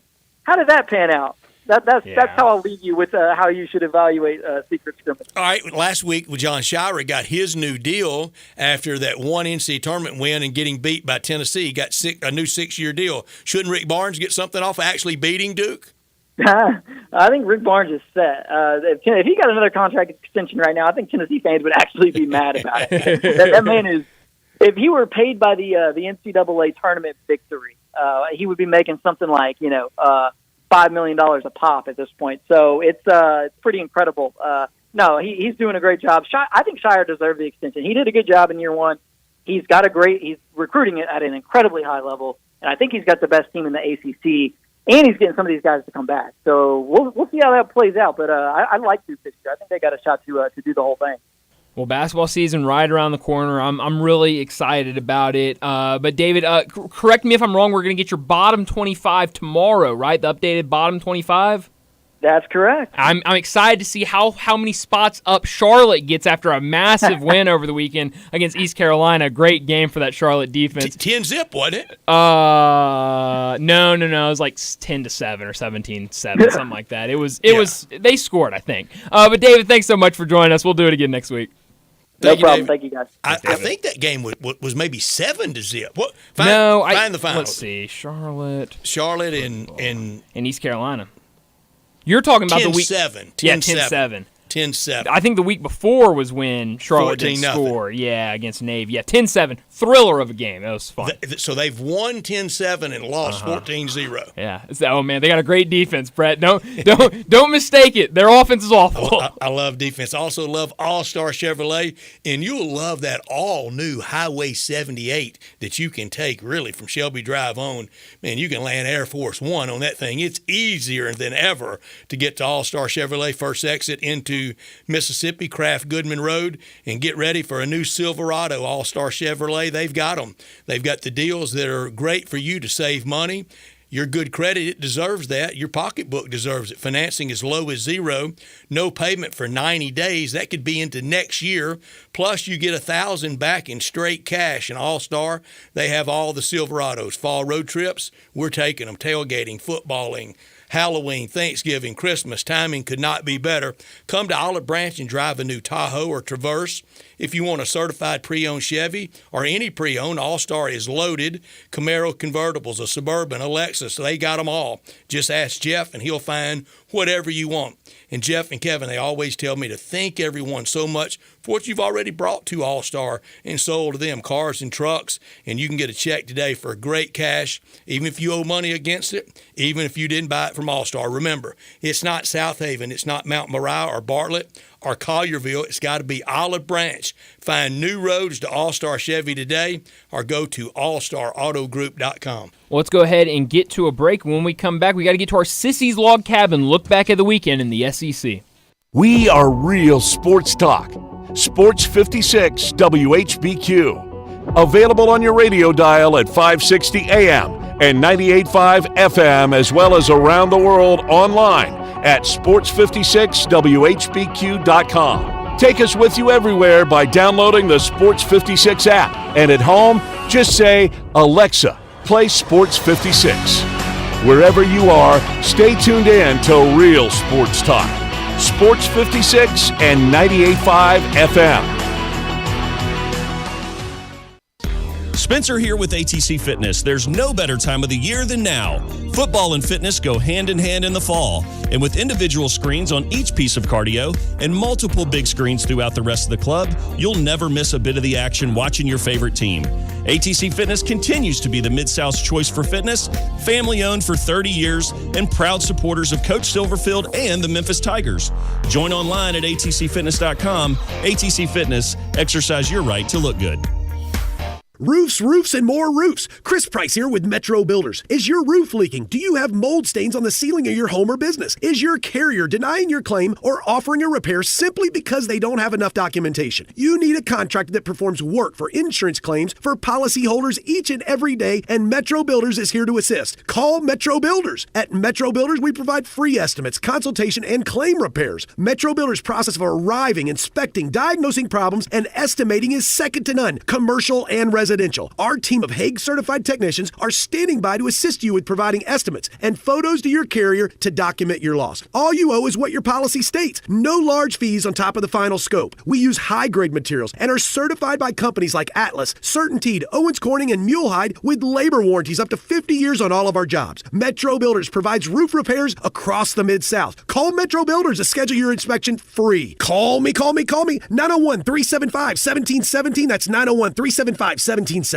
Hey, Mid-South, you looking for a new ride that'll save you some big bucks? We got it at Gossett Kia on the bike. A new ride that boosts 41 mpg highway and 2023 Kia Forte LXS. $229 a month, $29.99 to its signing. How about 2023 Nero EV Wind SUV? 253 miles of EPA estimated range, $269 a month, $49.99 to its signing. And 2023 Kia EV6 Wind. Get up to 134 city, 101 highway MPGE, $399 a month, $49.99 to its signing. Plus a free charger with your EV purchase, all 36-month leases, and Kia's 10-year, 100,000-mile powertrain limited warranty. Ask for Bobby J. He's ready to put you in a new Kia today. Gossett Kia, 1900 Covington Pike, or online, KiaCovingtonPike.com. If you want it, we got it at Gossett Motor Cars. All 36-month lease, $650 acquisition fee, Forte PE $678, $6055, MSRP $21,610, Nero P5017859, MSRP $41,090, EV6 P5017859, MSRP $49,687. Includes all rebates and incentives. Must finance through Hyundai. Excludes tax, title, and license. See dealer for complete details. Offer valid through 10/31/23 with approved credit. Dealer stock only. Hey, sports fans, this is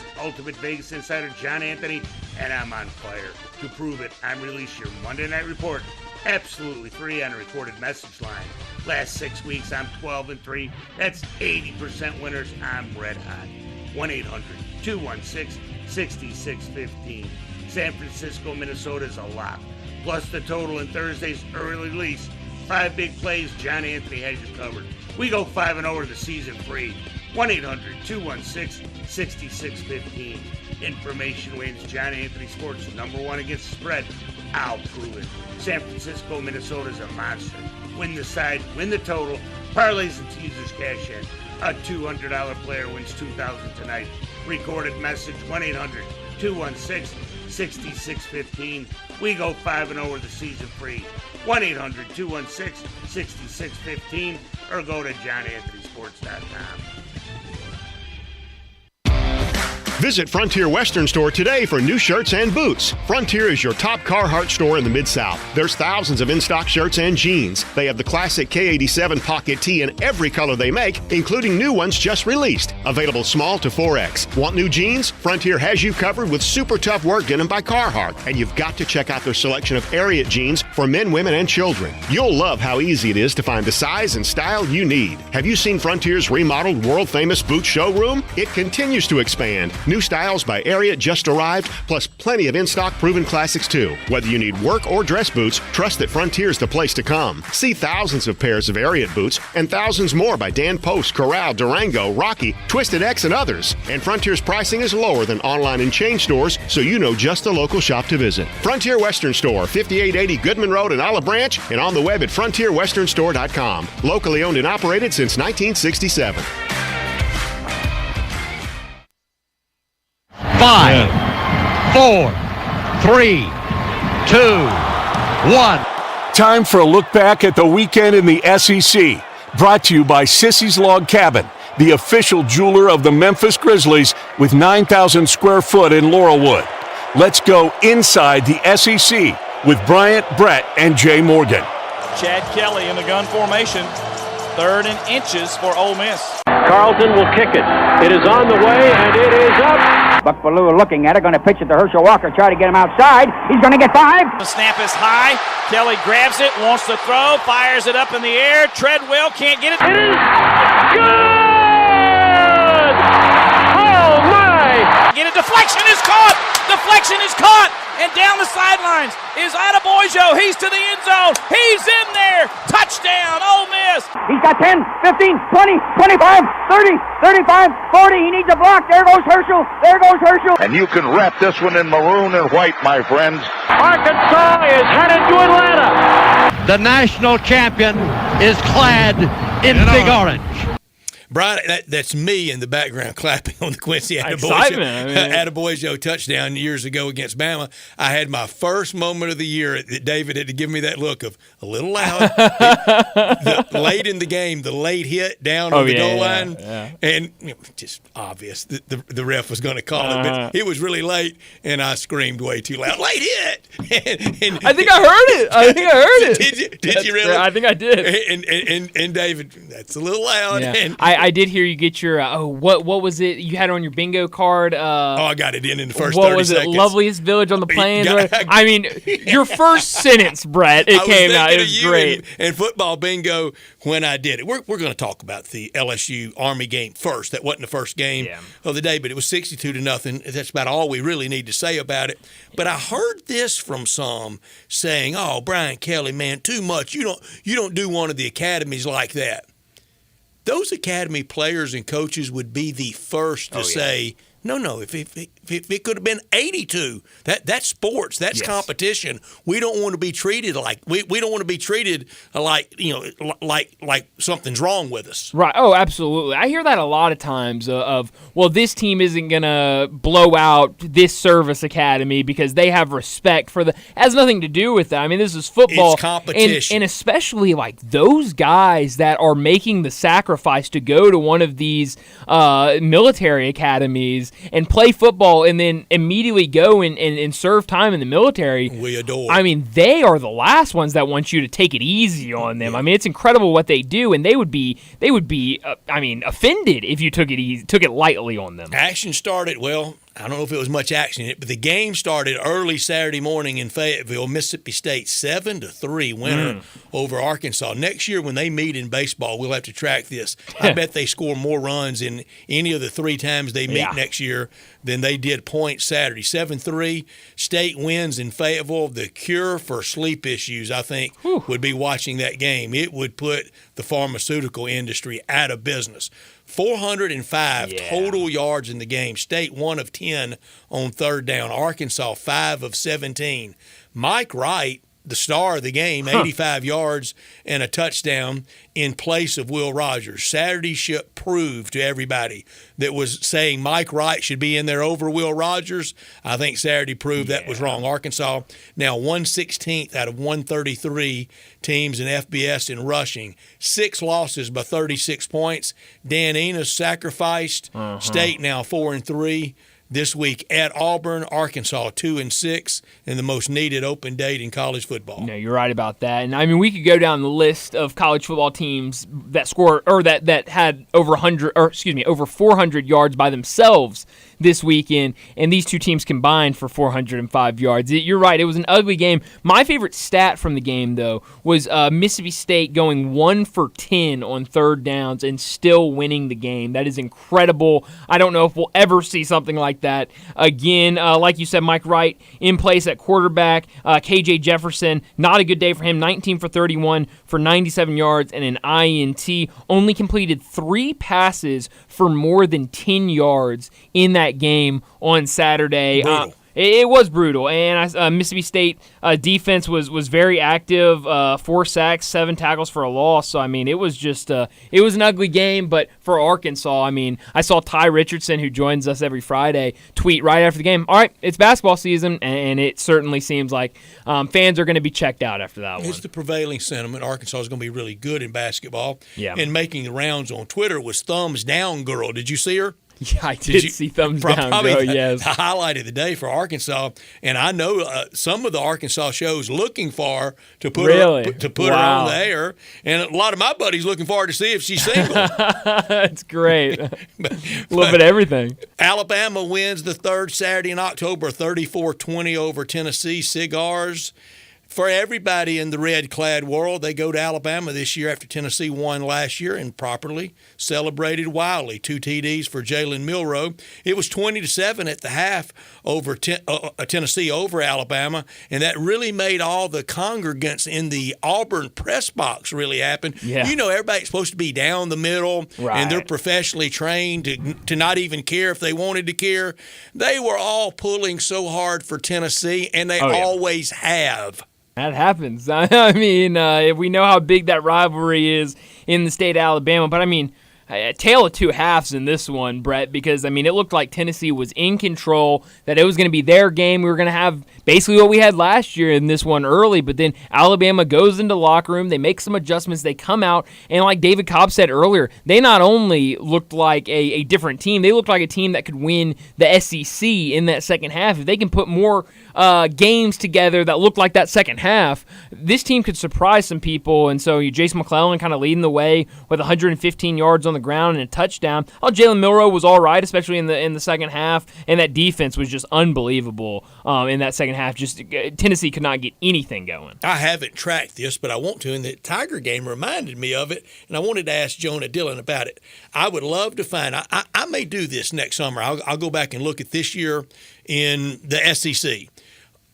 When you score on defense, scoop and score or pick six, and the other team doesn't, wonder what your win percentage is. That's a good question. Because that's a big tipping point. Sure is. You know, Alabama had 2 turnovers. Tennessee couldn't cash it in, but only 1 penalty for the Tide. Jason McClellan, 115. This week, Tennessee at Kentucky. Bama open date before their November 4th matchup with LSU. Mizzou 34-12 over South Carolina. Mizzou sacked Spencer Rattler 6 times. Cody Schrader ran for 159. Really good back. Oh, really good. That gashed the Memphis Tigers and hit a lot of people hard. Brady Cook was good, not great, 14 of 24, 198, 1 touchdown, but no interceptions. They hold South Carolina to 69 yards rushing. Yeah, and you said it. I mean, Cody Schrader, what he did, Luther Burden only had 4 catches for 90 yards because they didn't need him. I mean, that ground game was doing everything they needed it to do. But credit to Missouri's offensive line. They really kept Brady Cook clean, only giving up zero sacks, but only 2 tackles for a loss for South Carolina's defense. I also saw this. You mentioned the 6 sacks, also 8 tackles for a loss for that Missouri defense. And I saw this earlier today when I was on Pro Football Focus. No starting offensive linemen for South Carolina had a PFF pass blocking rating, which goes from 0 to 100, higher than 58.9. So a really, really bad game for the South Carolina offensive line. They just couldn't protect Spencer Rattler at all. And I really didn't think Spencer Rattler had a bad game. I just thought he was kind of running for his life a lot of times when he dropped back. But Missouri still, I mean, continues to look like a legit team, and they're really, really fun to watch. This week, South Carolina, they go to College Station to play the Texas Aggies, an open date for Mizzou before their 11-4 matchup between the Hedges against Georgia. Ole Miss 28-21 Saturday night at Auburn. Lane Kiffin now 2-0 versus Coach Hugh Freeze. Beat him when he was at Liberty 2 years ago. Ole Miss beat Liberty 2 years ago in Oxford. 10 Ole Miss penalties. Jackson Dart an interception. He hadn't had many this year. Blown snap on a field goal. Ole Miss still wins. Thought Ole Miss played the C game, and we're up 28-14 before Auburn tacked one on late. Final 28-21. Dart 2 rushing touchdowns, 1 throwing. Quinshon Judkins 124 rushing with a touchdown, and Trey Harris with 4 catches for 102 yards. Jarquez Hunter for Auburn from Philadelphia, Mississippi, 1 touchdown, 91 yards rushing for the Tigers. Ole Miss only allowed 1 running back all year over 100 yards, and that was Jace McClellan for Alabama. Wow, you know, you're right. I mean, this was a probably a C game if you were going to grade a game for Ole Miss. It certainly was not their best, but they get the win on the road. It was really back and forth early in the game. What an atmosphere. People talk Saturday nights at Tiger Stadium, Death Valley, Baton Rouge. It's all that. It is at Auburn. Yeah, no, you could see it. You could hear it on the radio broadcast. Best you could see it on the game. In the league. It's really good. I've had multiple friends that went to Auburn, and they all say the exact same thing. But Quinshon Judkins, I mean, I thought a really good game for him, 124 yards, and he one ran touchdown. angry, didn't he? He sure did. And I think that's what you've been looking for, because it's kind of been a slow start to the season for Quinshon, but I think you really like to see that on Saturday night. Trey Harris, I mean, he has been so impressive this year. He's been so fun to watch. And then I also thought a really nice game from Caden Prescorn, only 2 catches for 63 yards. Too. I heard that interview. Yeah, very sad. But I mean, what he brings not only as a pass catcher but as a blocker, I mean, he is massive to that offense. I'm scared to bring it up because I don't know if I would have been in violation of some NCAA rule. And boy, I sure don't want to be that. But he's got a little brother that's a senior in high school that is committed to Michigan. Yeah. That is big time tight end prospect. Caden Prescorn. A lot of people got to know him here in Memphis. Great guy. And just love him. And he has made a big difference. The kind of the gear Ole Miss went to after he returned from injury, you can tell. If that's a look back at the weekend in the SEC, brought to you every Monday by Sissy's Log Cabin, the official jeweler of the Memphis Grizzlies, supporter of Tigers Athletics, sponsor of our look back at the weekend in the SEC, and the Mid-South's largest selection of one-of-a-kind jewelry, 9,000 square foot in Laurelwood, official jeweler for the Grizzlies and FedEx Forum, a floor seat lounge, unsurpassed value, exceptional service, expansive selection, and an extraordinary experience, because life's too short for ordinary jewelry. Brett, we got to get to a break, but this baseball game going on, I want to apologize to Phillies fans. Greg Gaston, if you're listening, it's my fault. I turned this game on. It was 0-0, and right when I turned it on my iPad, escalated. Back-to-back home runs, a gap double, I think 2 walks, and it's now 3-0 D-back. So if you're a Phillies fan, I apologize, because this is 100% my fault. But let's get to a break, and when we come back, it'll be time for Big Number of the Day. Add a little fun to your lunch break. Join Johnny Radio for Sports 56 Happy Hour from 11 to 1 every weekday on Sports 56 and 98.5 FM.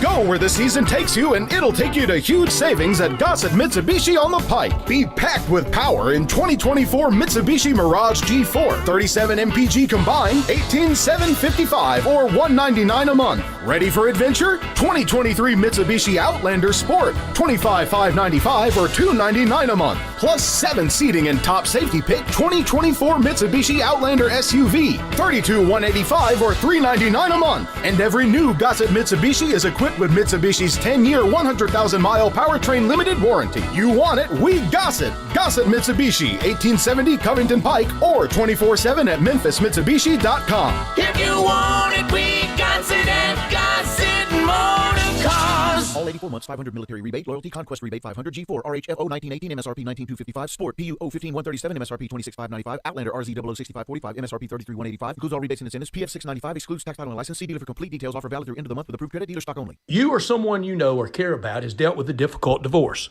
When facing divorce, you need the attorneys at Rice Law. Nick and Larry Rice lead the firm with 3 generations and 7 decades of experience. Located in Memphis, serving the entire state of Tennessee and North Mississippi. Rice Law is who you need to call. Simple or difficult divorce, they know how to handle it. Call Rice Law at 901-526-6701, or for more information, visit them at aboutdivorce.com. That's aboutdivorce.com.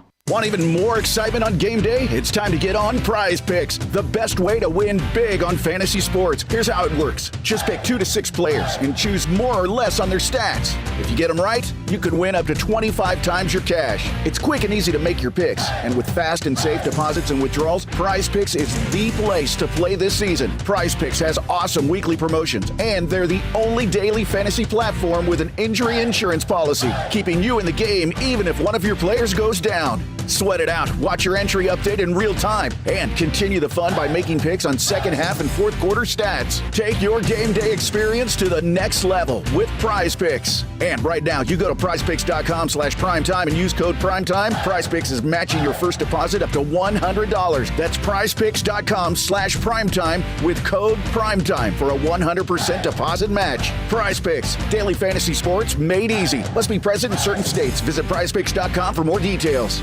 If you want a deal, get to Gossett Chrysler Jeep Dodge Ram Fiat on the Pike because we've got Jeep Adventure Days and Ram Power Days still going strong. If you're looking to save up to $12,000 off a new ride, we Gossett covered. Right now, take your pick. 2023 Jeep Grand Cherokee L Summit 4-wheel drive or 2023 Jeep Gladiator Rubicon 4x4, $12,000 off MSRP. And 2023 Wagoneer L Series 111 4x4, $10,000 off MSRP. And if we don't have what you're looking for, Gossett can order it today. So drive past the rest and come to the best at Gossett on the Pike or shop online at GossettMotorCars.net.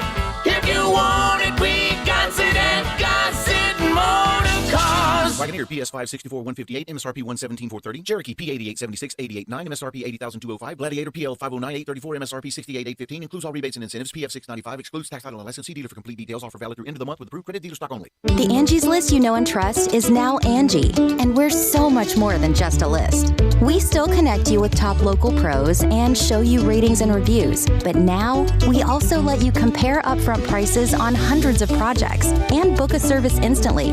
We can even handle the rest of your project from start to finish. So remember, Angie's List is now Angie, and we're here to get your job done right. Get started at Angie.com. That's ANGI, or download the app today. Welcome to the Rendezvous. This is John Vergas. When my dad started the Rendezvous in 1948, I don't think anyone could have imagined we'd still be serving shoulder, cheese plates, and our world-famous dry rub ribs 75 years later. But we are still here in the basement, in an alley in downtown Memphis. We sincerely thank you for making the Rendezvous what it is today. Charlie Vergas Rendezvous. Be sure to schedule your delivery for the next game at hogsfly.com or come visit us in the alley. Now back to Sports Time on Sports 56 and 98.5 FM. Here once again are Brett Norsworthy and Bryant Dacus.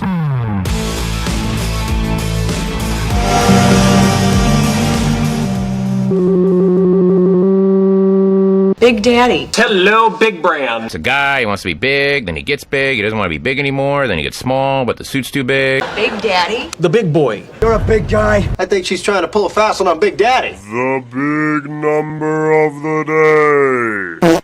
Well, Brett, I'll start today with my big number, and my big number is 4. That's how many runs you score when you hit a grand slam. Adolis Garcia of the Rangers is the first player in MLB history to hit a grand slam against the same opponent in the regular season and the postseason in the same year. The last one happened, or he did it last night against the Astros, but the last time it happened was July 26th. He hit a grand slam in a 13-5 win over the Astros. Some other things that happened on that day that he hit a grand slam. The Yankees were 54-48 and beat the Mets 3-1, and the Cardinals they weren't much better. 46-57 and beat the D-backs. How about that? So a team still standing. They beat the D-backs 11-7.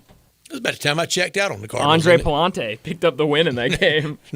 Had only outs he got all year. I've got a couple of numbers. First one is 300 for mean Bill Belichick. He ran out of caring a long time ago what the media or anyone else thinks about him, and I just love him for it. He will not give them the canned quotes. They so badly wanted that canned quote yesterday of thanking all of his family and everybody that's been around him and everybody that's played for him. What they really wanted him to mention TB12, and he swatted it all away.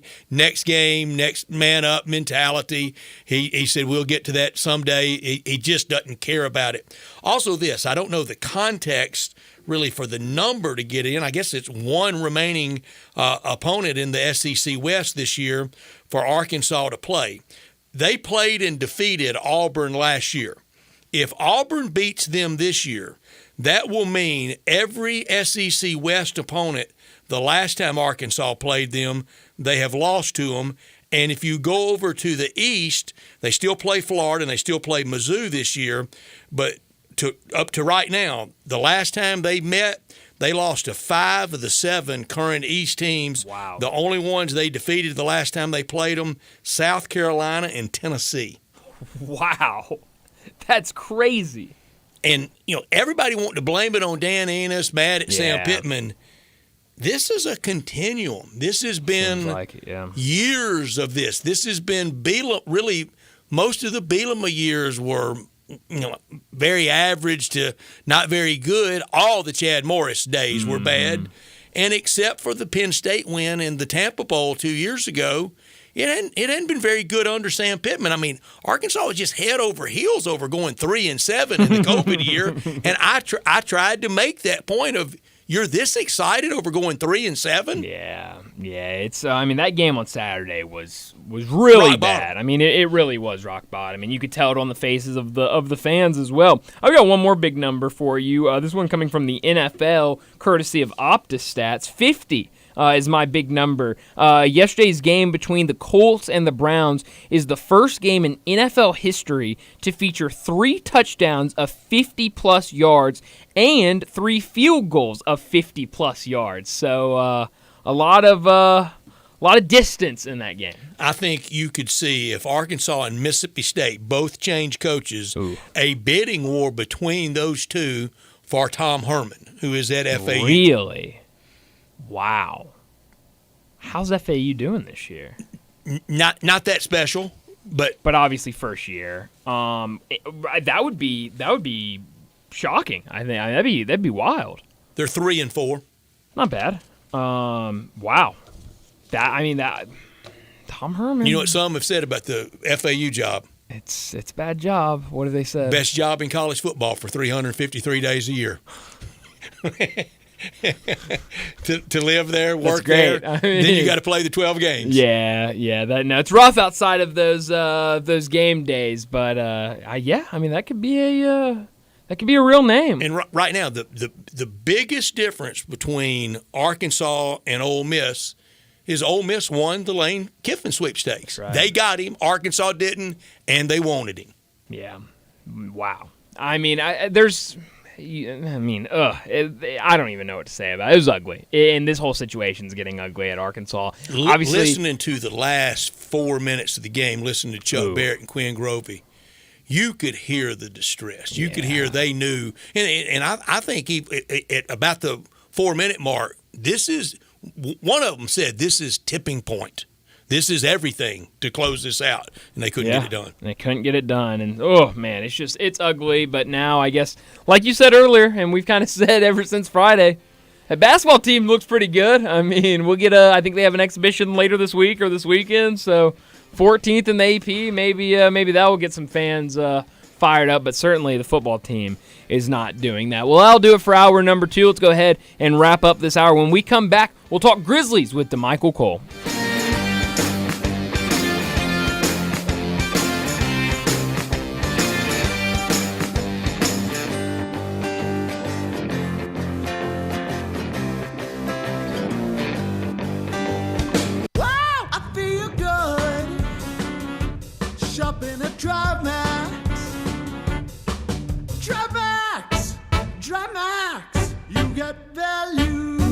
That screams I feel good? DriveMax has it all. From cars to SUVs, find a tightly inspected used car that'll have you dancing all the way home. Call 901-664-2424 or visit DriveMaxApproval.com. DriveMax, I got approved.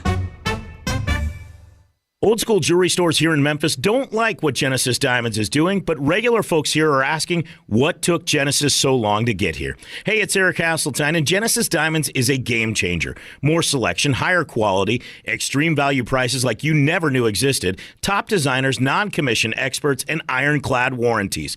Genesis is the official jeweler of the Tennessee Titans. The owners are Tennesseans. They've dominated the jewelry scene in Nashville for nearly 20 years. Their store here at Poplar and Perkins Extended will blow your mind. Diamond rings, earrings, pendants, bracelets, thousands of engagement rings, colored gemstone jewelry. It's a jewelry superstore with no pressure, no games, and no phony pricing. Also, you've got to see their amazing selection of luxury pre-owned Rolex watches. Pristine watches in pristine condition, value priced. They have all the hard-to-find models in stock. So what are you waiting for? Hit up Genesis Diamonds in Poplar Commons at Poplar and Perkins Extended. You're going to thank me for this.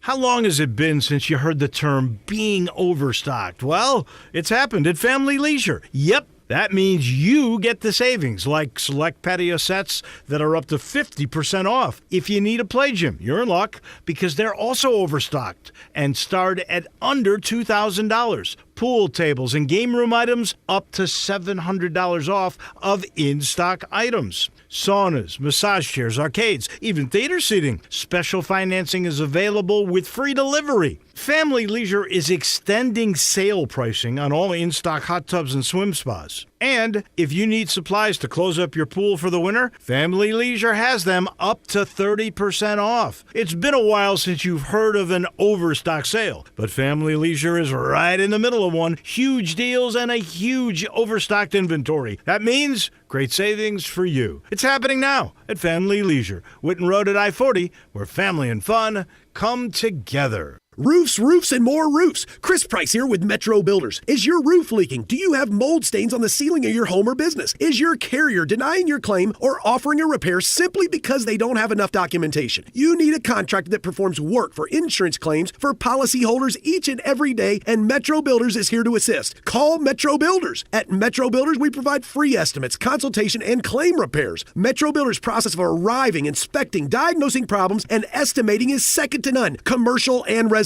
Our team of Hague-certified technicians are standing by to assist you with providing estimates and photos to your carrier to document your loss. All you owe is what your policy states. No large fees on top of the final scope. We use high-grade materials and are certified by companies like Atlas, CertainTeed, Owens Corning, and Mulehide with labor warranties up to 50 years on all of our jobs. Metro Builders provides roof repairs across the Mid-South. Call Metro Builders to schedule your inspection free. Call me. 901-375-1717. That's 901-375-1717. All 36-month lease, $650 acquisition fee, Forte PE 678-6055, MSRP 21,610, Nero P 501-7859, MSRP 41,090, EV6 P 501-7859, MSRP 49,687. Includes all rebates and incentives. Must finance through Hyundai. Excludes tax, title, and license. See dealer for complete details. Offer valid through 10/31/23 with approved credit. Dealer stock only. Hey, Jeff Allen, the weather's getting cooler, but the deals keep on getting hotter at Gossett Kia South. What you got going on, Jeff? Only the best deals you'll find on your new Kia, Randy. I've got 41 MPG highway in a new 2023 Kia Forte LXS, $229 a month, $29.99 do it signing. I've got EV action with a 2023 Nero EV Win SUV, 253 miles of EPA estimated range, $269 a month, $49.99 do it signing. And a 2023 Kia EV6 Win, 134 city, 101 highway MPGE, $399 a month, $49.99 do it signing. All 36-month lease. Plus a free charger with your EV purchase and Kia's 10-year, 100,000-mile powertrain limited warranty. So whether you live in Horn Lake, South Haven, Olive Branch, or Memphis, you'll be happy at Gossett Kia on Mount Moriah. Sports 56 traffic. Good afternoon. That earlier car fire really slowed down traffic flow on 240 westbound between Walnut Grove and Poplar. Again, that should hopefully start to improve here in a few minutes because it's heavier on the eastbound sides in that area. Still running a little bit heavy from time to time. 55 northbound across the bridge. We had a nasty truck fire earlier today that slowed down that traffic flow headed over towards West Memphis. Weimer's Jewelry, located at 7525 Highway 64. They want you to know they are your full-service, family-owned jewelry store here in Memphis. I'm Commander Chuck with your on-time traffic. We are Sports 56, WHBQ Memphis, and W253DF Memphis, Flynn Broadcasting Stations. Now, back to Sports Time on Sports 56 and 98.5 FM. This hour is brought to you by Hewlett & Dunn, Boot & Jean Company in Collierville. Here once again are Brett Norsworthy and Bryant Dacus. Welcome back into Sports Time. Bryant and Brett with you in our Family Leisure studios, and joining us now from the Commercial Appeal, he's the Grizzlies beat writer, DeMichael Cole, joins us now. DeMichael, thanks so much for joining us. We're only a couple of days away from the Grizzlies kicking off the regular season, but the news that came out yesterday morning was a big one. It was a big Woj bomb, if you will, but Steven Adams will miss the entire year. He'll need surgery. What did you make of that news, and how shocked were you when you saw it? Yeah, I mean, it was definitely surprising because, you know, we kind of heard that, you know, he was full participant in practices, the 5-on-5s, and we saw him in games. Like, we saw him in open practice. We saw him, you know, in 2 preseason games, albeit 27 minutes. But we saw Steven Adams playing, and him on the floor, he looked good, but clearly, as the Grizzlies said about the knee instability and things like that, there was just too much going on to the point where he was still having issues with it flaring up and all that stuff. Yeah, DeMichael, I was hoping after seeing him in that first preseason game, kind of good to go. I just wonder at what point in the summertime were the Grizzlies first aware that this could be the case? And DeMichael, don't you think the front office, maybe even accompanied by team medical, needs to have a full hashing out of everything from January 31 to now?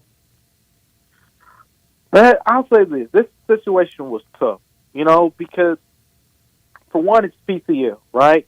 We're in basketball, we're very familiar with ACL. In football, you see MCL and LCL a little bit more, but PCL is a little bit of a rare case, especially in basketball. Then there was the knee sprain.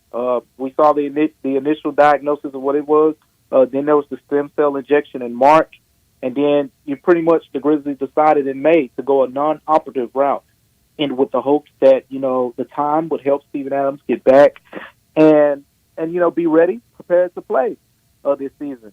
So I think, one thing that we have to be kind of clear about, and Taylor Jenkins said it today, but it was something I kind of had been alluding to, with the PCL surgery, this isn't ACL surgery. ACL usually 6 to 8 months.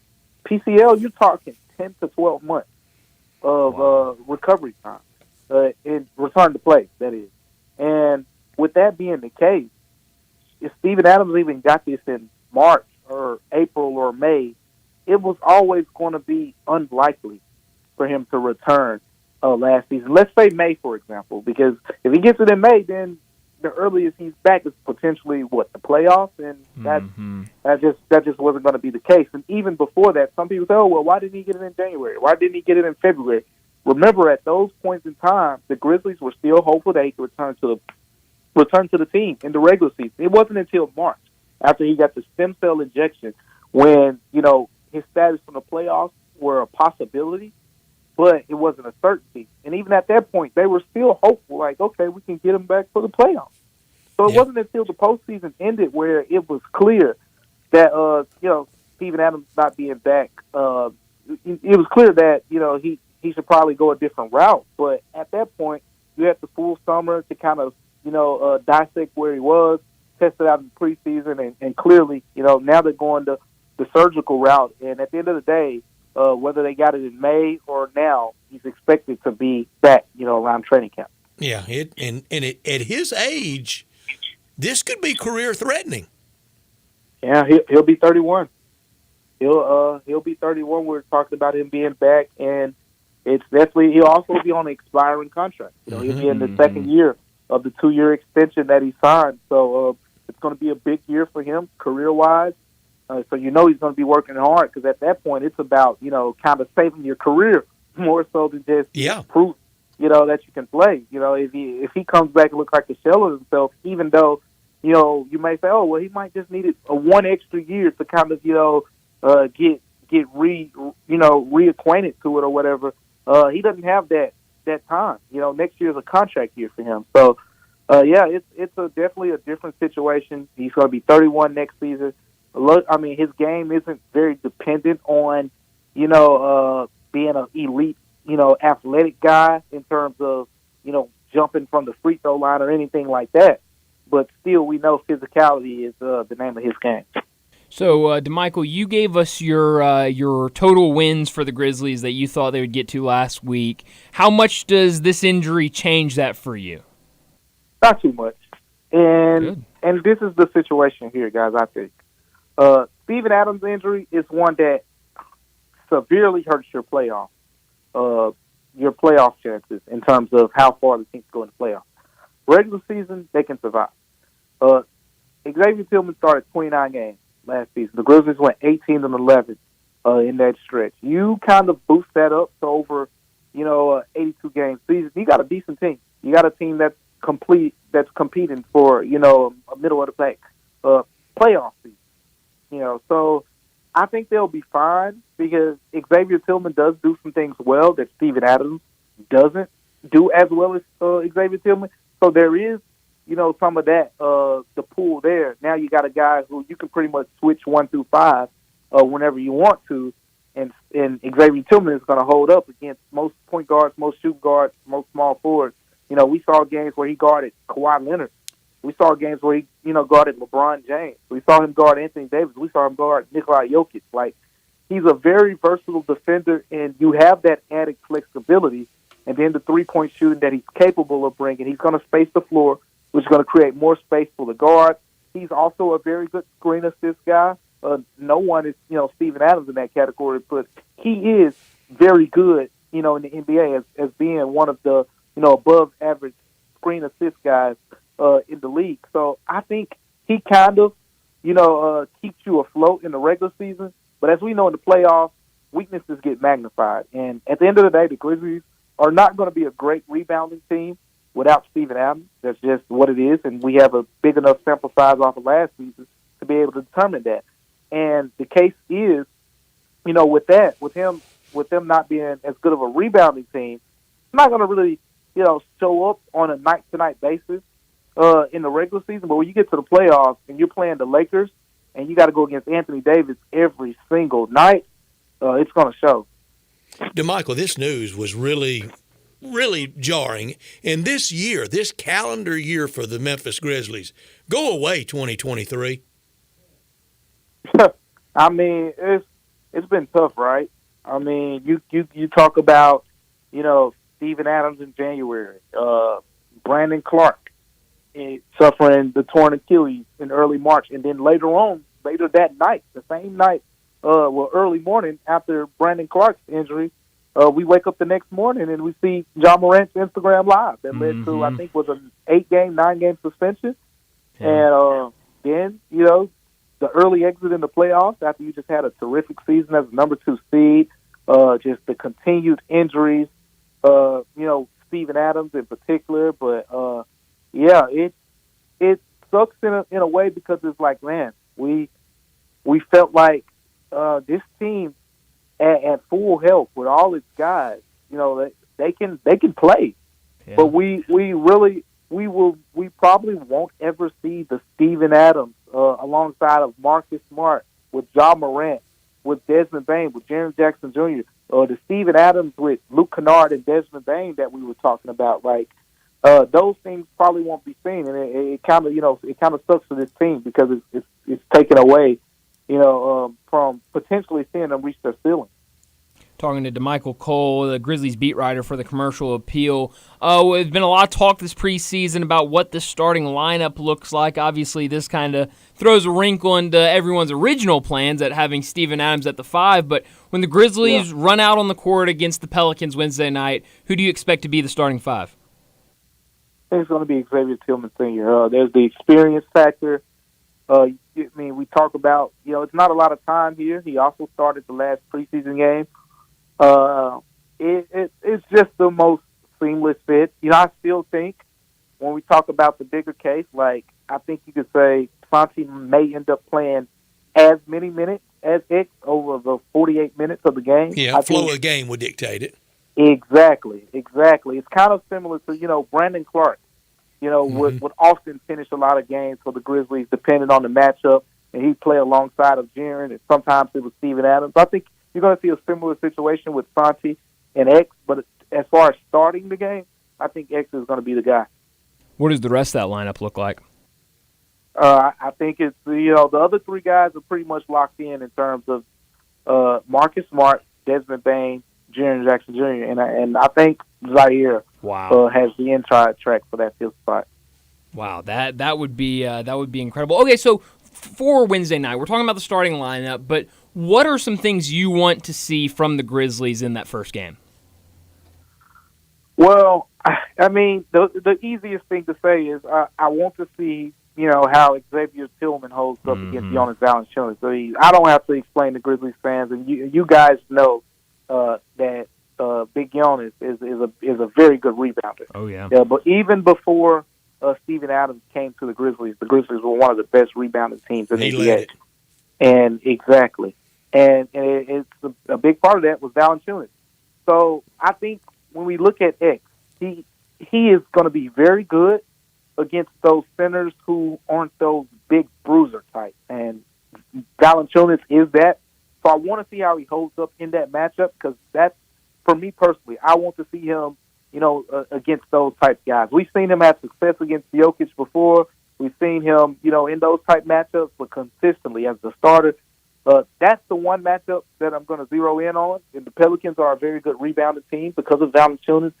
Zion, with his explosiveness, those two guys battling that Grizzlies front court is going to be fun to watch. DeMichael, what's out there in a potential trade deal for the Grizzlies? What's out there in the market? What could they do and just almost will have to give up a lot to get? Yeah, I mean, there's so many ways that the Grizzlies could go about this, but potentially speaking the trade route, like, we know the free agency names aren't really, eye-catching to the viewers out there, but if we're speaking from the trade perspective, number one thing that you got to factor in is the Grizzlies. Everyone say, oh, they could have addressed this Steven Adams thing in the offseason. What if I say they did, actually? It just was an indirect way they addressed it in terms of they created a $7.5 million trade exception in the sign and trade with Dylan Brooks. And what that did is that gave the team insurance. It's $7.5 million where they could potentially dangle it in a trade if need be. This is a pretty stout 15-man roster where the Grizzlies have confidence in pretty much all 15 guys. So they'll have to make a trade more than likely to make that move. And if you look at the names out there, now getting to that, when you factor in the $7.5 million being, a nice chip, because you can add a player or two, or, you can add player salaries along with that $7.5 million. But players that make sense to me are the ones who are on teams that'll probably struggle this season, or teams that have really good center depth. So one team that probably won't struggle but has two quality starting caliber centers is the Los Angeles Clippers. So, I mean, we know Zubac is valued there, but they also traded for Mason Plumlee last season. Maybe you reach out to the Clippers, who you recently did a deal with last year as part of the Luke Kennard deal, and you hit the Clippers up again, and you try to snag one of their big men. Another team with the depth is the Portland Trailblazers. A lot of people were like, why are they acquiring Robert Williams in that Malcolm Brogdon, trade and whatnot, when they already have DeAndre Ayton? So Robert Williams is a starting caliber center. His contract is very similar to Brandon Clark.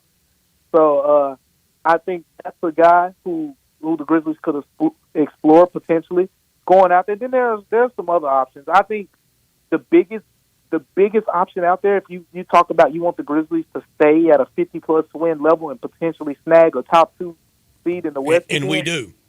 That guy is Clint Capella. Clint Capella has 2 years left. What do you got to give for that, though? Exactly. You're going to have to match around 12 to 13 more million in salary in addition this to isn't fantasy football. Exactly. And luckily in the Grizzlies' case, you got two big men who kind of can make the money work, in terms of Brandon Clark and Steven Adams. And not both of them. You could potentially move one of them. And in the case, if it was Steven Adams, I would expect the Grizzlies to have to, attach, draft compensation, maybe one of the young players that the Hawks are enticed by. And, it could be Jake LaRavia. It could be, David Roddy or, whatever player of the Hawks. But I think a young player, Steven Adams' contract, and maybe a first-round pick or so. Because, again, you have to target those teams that probably won't win a lot this season. And the Hawks right now are in a position where they say, hey, we just made a big move where they traded out John Collins. They're probably going to start Sadiq Bey. They want to see how this new starting lineup works. You never know. They might end up being a top 4 team, in the Eastern Conference with the talent that they have. But if we get to late January, early February, and the Hawks are in that 9-10 seed range, I think it makes a lot of sense for the Grizzlies to get on that phone and try to get Clint Capella. Do you think a deal now, or when I say now, before end of the calendar year or around deadline, which one's costlier? Which one would you have to really maybe get into the muscle to give up? The deadline deal. And and that's because, of course, there are going to be other teams kind of wagering. And everybody smells desperation. Exactly. And we saw that kind of play out last year, with the Grizzlies as they tried to, nibble and dabble with a starting small forward, on the market. But with that being said, I say that because here's an option that the Grizzlies have. Ja Morant, in a way, his suspension at this point in time is kind of a blessing in disguise. And here's why.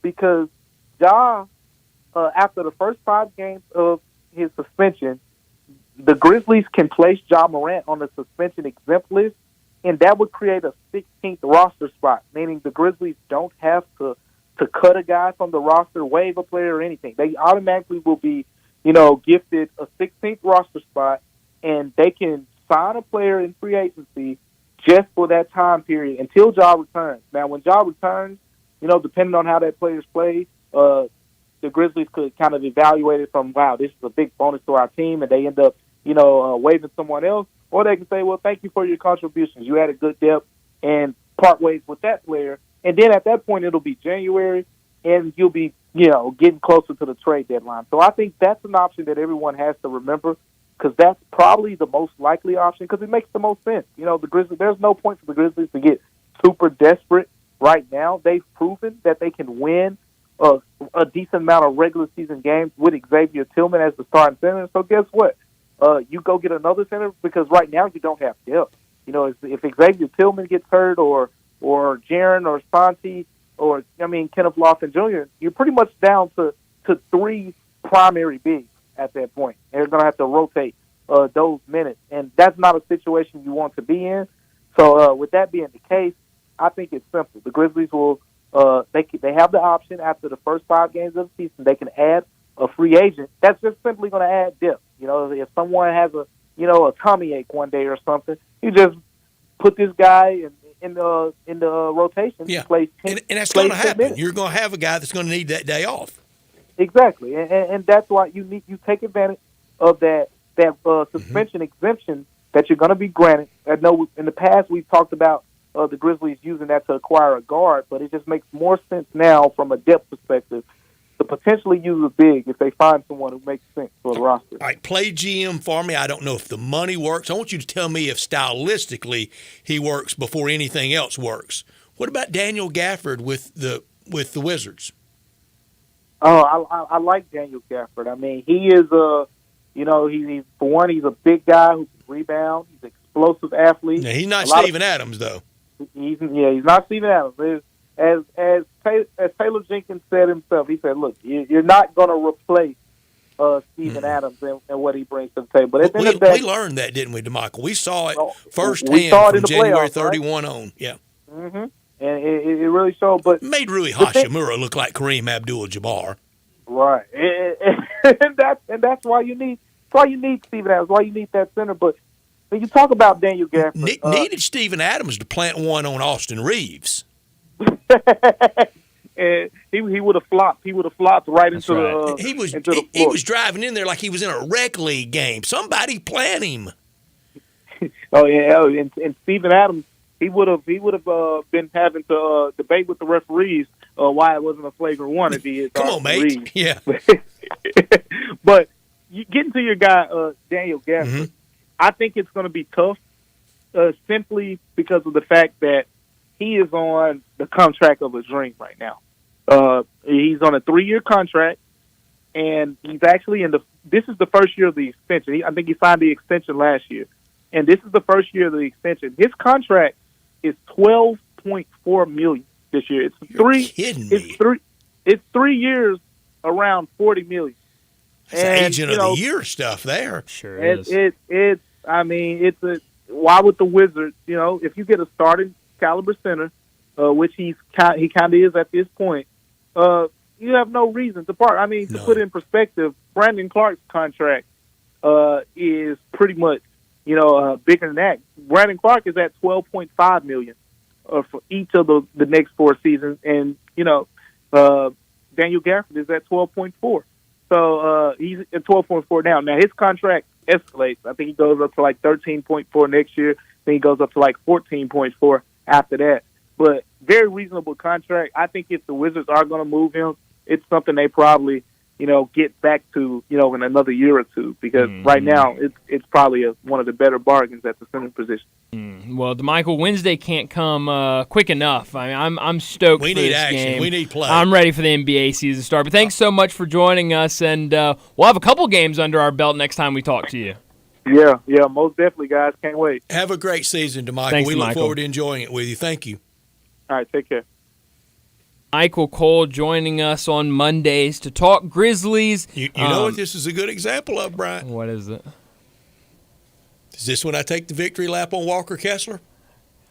Brett, I forgot who tweeted it out over the weekend, but I did see somebody on Twitter say something like, they took Jake LaRavia over Walker Kessler. If only. If and only. Who and that was your advocated guy. that on these airwaves? Brett, it was every day for a couple months. Man crush. It was. I mean, maybe that might even be an understatement for what it was. But you're absolutely right. If they had Walker Kessler in here as the backup center, that would be massive. But the season can't start soon enough. I'm stoked. And for DeMichael, go over and read all of his work at the Commercial Appeal. He does a fantastic job covering the Grizzlies. But it's 5 o'clock, and Hewitt and Dunn, we can't thank them enough for being with us every afternoon at 5 o'clock. Hewitt Dunn, Boot and Jean on the historic square in Collierville since 1961. Charles Hall started working there in his teens, and now with his wife Laura, they own the place, known for all the boots, but also clothing, accessories, and a cap for any team in any season. Western wear, work boots, safety toe, soft toe, even rubber boots,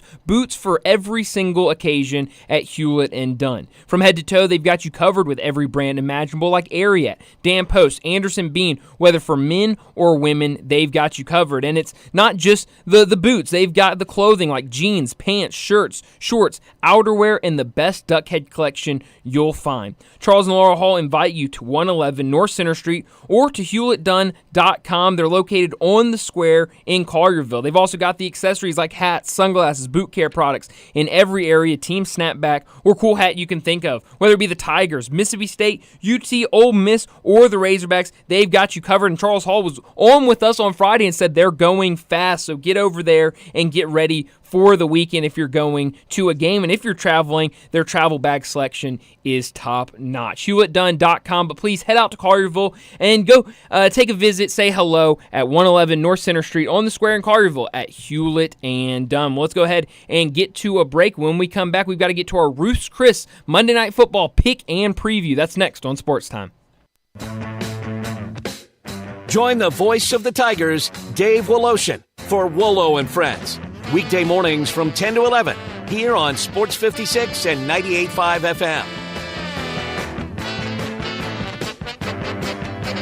All 36-month lease, $650 acquisition fee, Forte PE 678 6055, MSRP 21610, Nero P5017859, MSRP 41090, EV6 P5017859, MSRP 49687. Includes all rebates and incentives. Must finance through Hyundai. Excludes tax, title, and license. See dealer for complete details. Offer valid through 10/31/23 with approved credit. Dealer stock only. Hey, Jeff Allen, the weather's getting cooler, but the deals keep on getting hotter at Gossett Kia South. What you got going on, Jeff? Only the best deals you'll find on your new Kia, Randy. I've got 41 MPG highway in a new 2023 Kia Forte LXS, $229 a month, $29.99 do it signing. I've got EV action with a 2023 Nero EV Win SUV, 253 miles of EPA estimated range, $269 a month, $49.99 do it signing. And a 2023 Kia EV6 Win, 134 city, 101 highway MPGE, $399 a month, $49.99 do it signing. All 36-month lease. Plus a free charger with your EV purchase and Kia's 10-year, 100,000-mile powertrain limited warranty. So whether you live in Horn Lake, South Haven, Olive Branch, or Memphis, you'll be happy at Gossett Kia on Mount Moriah. Want even more excitement on game day? It's time to get on Prize Picks, the best way to win big on fantasy sports. Here's how it works. Just pick 2 to 6 players and choose more or less on their stats. If you get them right, you could win up to 25 times your cash. It's quick and easy to make your picks, and with fast and safe deposits and withdrawals, Prize Picks is the place to play this season. Prize Picks has awesome weekly promotions, and they're the only daily fantasy platform with an injury insurance policy, keeping you in the game even if one of your players goes down. Sweat it out. Watch your entry update in real time. And continue the fun by making picks on second half and fourth quarter stats. Take your game day experience to the next level with Prize Picks. And right now, you go to prizepicks.com/primetime and use code primetime. Prize Picks is matching your first deposit up to $100. That's prizepicks.com/primetime with code primetime for a 100% deposit match. Prize Picks, daily fantasy sports made easy. Must be present in certain states. Visit prizepicks.com for more details. Wow, I feel good. Shopping at DriveMax. DriveMax. DriveMax. You get value. Need a car that screams I feel good? DriveMax has it all. From cars to SUVs, find a tightly inspected used car that'll have you dancing all the way home. Call 901-664-2424 or visit DriveMaxApproval.com. DriveMax. I got approved. Memphis's oldest restaurant, Coletta's, was established in 1923 to give Memphians the best Italian food possible. And I'd say they got it right. They are the creators of the barbecue pizza. It was Elvis's favorite, and I know for a fact that a large will feed one person all weekend. If you need to feed several, though, Coletta's caters any event. Choose from homemade lasagna, ravioli, Alfredo, primavera, and so many other delicious items you can't help but enjoy. Impress employees or clients and treat them to Coletta's for lunch or dinner. Plan ahead and get your holiday party booked at Coletta's. Elvis's favorite place to go eat with his buddies at the South Parkway location, and Coletta's even has an Elvis room dedicated to him. Call Coletta's on South Parkway at 948-7652 or Appling Road at 383-1122. Coletta's. It was Elvis's favorite, and it should be yours too.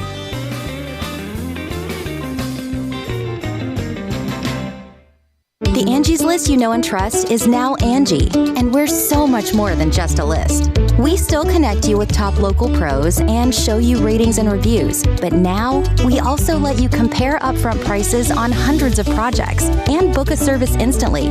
We can even handle the rest of your project from start to finish. So remember, Angie's List is now Angie, and we're here to get your job done right. Get started at Angie.com. That's ANGI, or download the app today.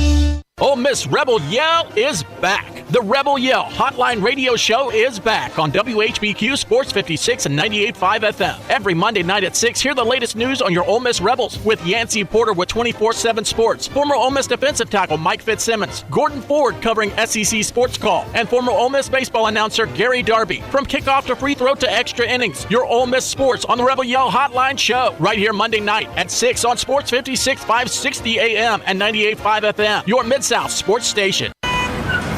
Sports 56 Traffic. Good afternoon. MPD on the scene of a couple of minor accidents. A couple of EMS calls out here in the last 15-20 minutes. Still some volume 55 north across the bridge. Better than it looked 15-20 minutes ago. Headed back over towards West Memphis. It's moving right now fairly decent on 240 getting on to 385 Bill Morris Parkway. That's just now starting to pick up just a bit on 40 East now from Sycamore View Road all the way out to 269.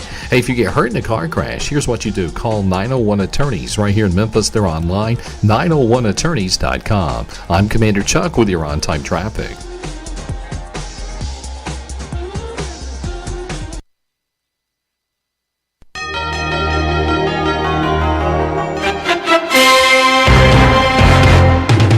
Hello again, everyone. I'm Howard Cosell. Welcome aboard.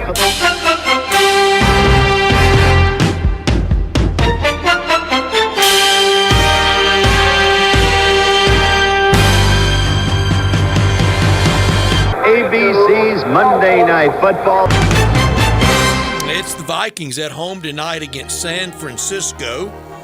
And it's our Monday Night Football pick and preview brought to you every week by Ruth's Chris Steakhouse. With that patented boiling method, hear the sizzles right now and enjoy Monday Night Football on all the TVs like we're going to. Visit Ruth'sChris.com to make a reservation and celebrate the right way at Ruth's Chris Memphis. And right now, if you're thinking about holiday party plans, this is the time to start thinking about them and start booking the perfect place. And it's Ruth's Chris. Whether it's date night, a birthday, a big win, or just because, raise a steak in celebration. At Ruth's Chris Steakhouse in the Regalia Shopping Center, plenty of free, safe, parking. Hear the sizzles. It's how celebrating and enjoying Monday Night Football should be done. For any occasion, treat yourself to one of the classic USDA prime beef steaks seasoned and broiled to perfection. That sounds great, doesn't it? And then serve sizzling hot on one of Ruth's signature 500-degree plates. Trust me on the temperature, and trust us on a great time at Ruth's Chris Memphis. Kevin Johnson, the GM, and Jared Wells, his executive chef, and they want everyone to know and start planning now for those holiday parties. Make it the perfect event. Make it at Ruth's Chris Steakhouse. Tonight, Monday Night Football in downtown Minneapolis at the Dome. Why is an NFL team a 7.5-point home underdog, Bryant? Because they're playing the 49ers. Okay, the 49ers lost last week, right? Oh, yeah, that's why. That might be a even bigger reason why they're favored, maybe a bounce-back game. Why do we hate Kirk Cousins? That's a really good question. I don't hate Kirk Cousins. I don't either. Do you hate Kirk Cousins? Not at all. I don't know why we hate Kirk Cousins. I think it's unfair, the treatment he gets. I think it is, too. I really do. I mean, he's a really, really good quarterback. And he's put up good numbers this year. I mean, they just can't find ways to win. It certainly hasn't been – exactly. It certainly hasn't been his fault. So I don't understand it. And he has ruled out a trade. He will not accept a trade. The Vikings are going nowhere. Yeah. I saw a picture. I think this was during the wild card. He went to a Twins game with his family, and they were just sitting in regular seats, and that somebody took a picture of him and was like, I've been sitting here the entire game. Nobody even realizes that that's Kirk Cousins. Is that right? That's what he said. He said nobody came up and asked for a picture or an autograph or anything. That might be why he doesn't want to leave. Might be. But who do you like tonight? I'm gonna go with the 49ers in this one. 7.5. Yeah. You're gonna lay 7.5. Why on the not? road. We'll see what happens. Whatever I've been doing certainly hasn't been working, so we'll try a different method. This weekend, 2-3 for you in the NFL. Yeah, not great, but 3-4 in college. It's not as bad, I guess. I shouldn't be saying that. That Brett. wins the weekend overwhelmingly. I was about to say, I shouldn't be talking like that, Brett. That was mean of me. I was very consistent this weekend. Well, consistency is key in a lot of things, Brett. 1-6 in college. Well, 1-4 in pros. Well, maybe not that consistency is what we're looking for. 2-10. But I guess if you're trying to take something positive, I did hear Lane Kiffin tell you in the postgame that you always find a positive way of looking at things. So maybe that's it again. You're pulling out another thing that's positive. Consistency. I'm digging. Brett, I'm telling you, that was my favorite thing of the weekend hearing Lane Kiffin say, well, Brett, I can always rely on you to... He did it last year, too. Now, it was after a loss in Arkansas. It's better after a win. But it was 5 days until the Egg Bowl game. I mean, I couldn't go in there and go, man, we just got trucked. Yeah, you got to find something positive. Yeah. And then you said something else positive later, and he goes, there you go again with the positivity. I loved it. It was great. And he likes positive people. Well, that's good. I mean, you know what you're doing then. Because he says, I'm going to fill the quote on the negative. Hey, he's got that covered, I guess. So tonight, I'm going to take Minnesota. That's probably a smart plus pick. That 7.5. The Vikings come retooling going into next year. They're in a spot where they need everything. Yeah. Except for Kirk Cousins. Except for a quarterback. Yeah. But how many more years are you going on with him? And he may be able to bring you more dealing him than staying with. Cause they look pretty lost for the next few years. Mm-hmm. They really do, which is crazy because that team was – I mean, it looks like that team was really moving in a really positive direction last year, and then just this year just can't get anything done and looks like a different team. So I don't know. I mean, it's probably a good idea to take a team that's a 7 touchdown and a half dog, but we'll see. I know Christian McCaffrey is going to give it a go tonight. We'll see what he can do. I'm glad he's not hurt more seriously. I am too. I thought it was really bad. It looked really. I mean, it did look bad, but I'm glad he's able to play tonight. We'll see just how much he can play, though. Brock Purdy, George Kittle, and company. That's right. No Deebo Samuel. How hurt is he? That's a good question. Hopefully not super hurt, but it doesn't look great. So, the history of the Vikings and the 49ers, a lot of quarterbacks to choose from. Yeah, a lot of quarterbacks. Who wants to go first on top 4 for each respective franchise? And let's just see what we think of Kirk Cousins. I want you to start with your Vikings top 4. I'm curious of where you go with this. Number 4, He was number 4.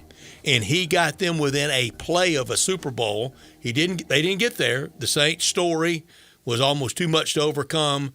But Brett Favre, his Viking years, was really good, and he was close. And I'm going to say it: if they had beat the Saints, and he would have been able to play in the Super Bowl, and that's up for grabs, they would have beat Peyton too.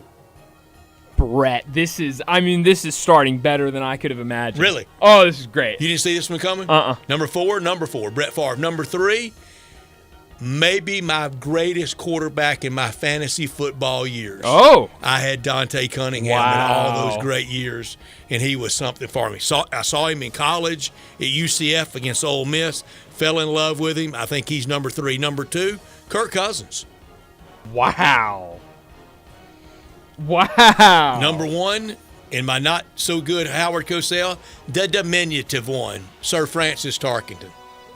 Wow. Tarkenton 1, Kirk Cousins 2, Dante Cunningham 3, Favre 4, and if I had to go a 5, I'd go Randall Cunningham. Dante Culpepper, right? Dante Culpepper. I'm sorry. Cunningham was I basketball. conflated 2 players. You're quite all right. Also Randall Cunningham, I guess it could have been. Wow, Brett, that is that's a great list. I'm really happy that's the way your list went. Joe Kapp not on it. Tommy Kramer not on it. The old Rice Owl. I love a good Rice Owl. You can't seem to get away from the Rice Owls. I actually have an OLI for mine, an outside looking in for my Vikings. Randall Cunningham, outside looking in for me. Not to be confused with Dante Cunningham? No, not to be confused with Dante Cunningham. It's late on Monday. Number 4 for me, Brett Favre. I'm shocked, Brett, that you had Brett Favre. I love Brett Favre. Off the field, you can say what you want. But on the field, as a player, I love what Brett Favre did on a football field. That Monday Night Football when he played for the Packers on the day he lost his dad. Oh, man. That was too good. Oh, yeah. You're right about that. Number 3, I've got Kirk Cousins. I'm glad you had him on your list, and I'm glad I have him on my list. 2, Dante Culpepper, and then number 1, Fran Tarkenton. So we're very similar, very, very similar on our list. 2 tours of duty for Sir Francis with the Vikings. Yeah. He was with them as an expansion team. Then he was dealt to the Giants, and that was the Joe Kapp years mostly. And then he was dealt back, and he finished strongly. You start with the 49ers. All right, I'll start with the 49ers. And Brett, if I'm being completely honest, after you get past the top 2, there's a lot of different ways you could go with the remaining 2 of your quarterbacks, because those are the top 2 are the only ones that have a championship. I said this off the air Saturday night about Jarquez Hunter from Philadelphia, Mississippi. Yeah. The worst thing about being a high school football player in Philadelphia, Mississippi, and playing running back, the very best you can ever be is number 2. That's right. Behind Marcus Dupree. I stole that from Steve Young. He said the best I can ever be in the 49er franchise history is number 2. Yes. I mean, it's incredible. Also, the Marcus Dupree 30 for 30 is one of the best documentaries I've ever seen. He was so abused by people. Oh, yeah. Unbelievable documentary, though.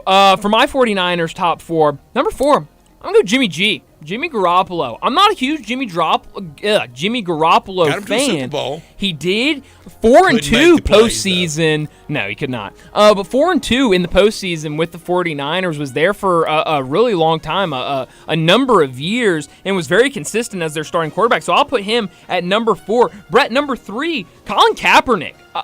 What he did in that season that he took them to the Super Bowl was unbelievable. I mean, he was an unreal quarterback. What he's able to do with his arm, what he was able to do with his legs, getting them there, and then really it was then what Lamar did yesterday. Yes. Oh, absolutely. And really, I mean, before his time, I mean, there were not many dual threat quarterbacks in the game at that time. And also, when you look at the last couple of years of him with the 49ers, that was after Jim Harbaugh left, and he played for some pretty bad coaches. And that's not his fault. He played on some pretty bad teams. So I've got him number 3. Top 2, pretty easy. Number 2, Steve Young. Number 1, Joe Montana. I mean, you can't have a 49ers quarterback list without those 2 guys being 1 and 2. Yeah, 1 and 2 simple. There are a lot of good 49er quarterbacks. Yeah. I left off Jeff Garcia. That's a really good one. Did you leave off George Myra? Don't think I got that far into the list. Frankie Albert. No, a little too deep, I think. You didn't get down to Frank. Number 4 for me, Colin Kaepernick. Number 3 for me is John Brody, and that's a good one. He was the best until, and here comes Super Joe. Montana, him one, Steve Young two. In the Steve Young lost years in the NFL, remember, he started with the LA Express in the USFL with Bruce McNall, the owner, who also lured Gretzky to Los Angeles as owner of the Kings. Oh, wow. And then later, I think McNall was the owner of – did he have a piece of Toronto in the CFL? May have. Really? Anyway, he was part of the group that got Steve Young to the LA Express. And then the Buccaneer years that were totally a waste for Steve Young. But Montana 1, Steve Young 2, John Brody 3, Colin Kaepernick 4. Brad, I love when you talk hockey to me, and you just mentioned Gretzky. You know what Gretzky's doing now? No, I don't. He's pre- and post-game on the TNT NHL broadcast now. Is he really? Oh, he's unbelievable. He is so good. He is so good. And Rob Fisher was one that introduced me to this nugget. And we're going to have Rob with us Wednesday at 5.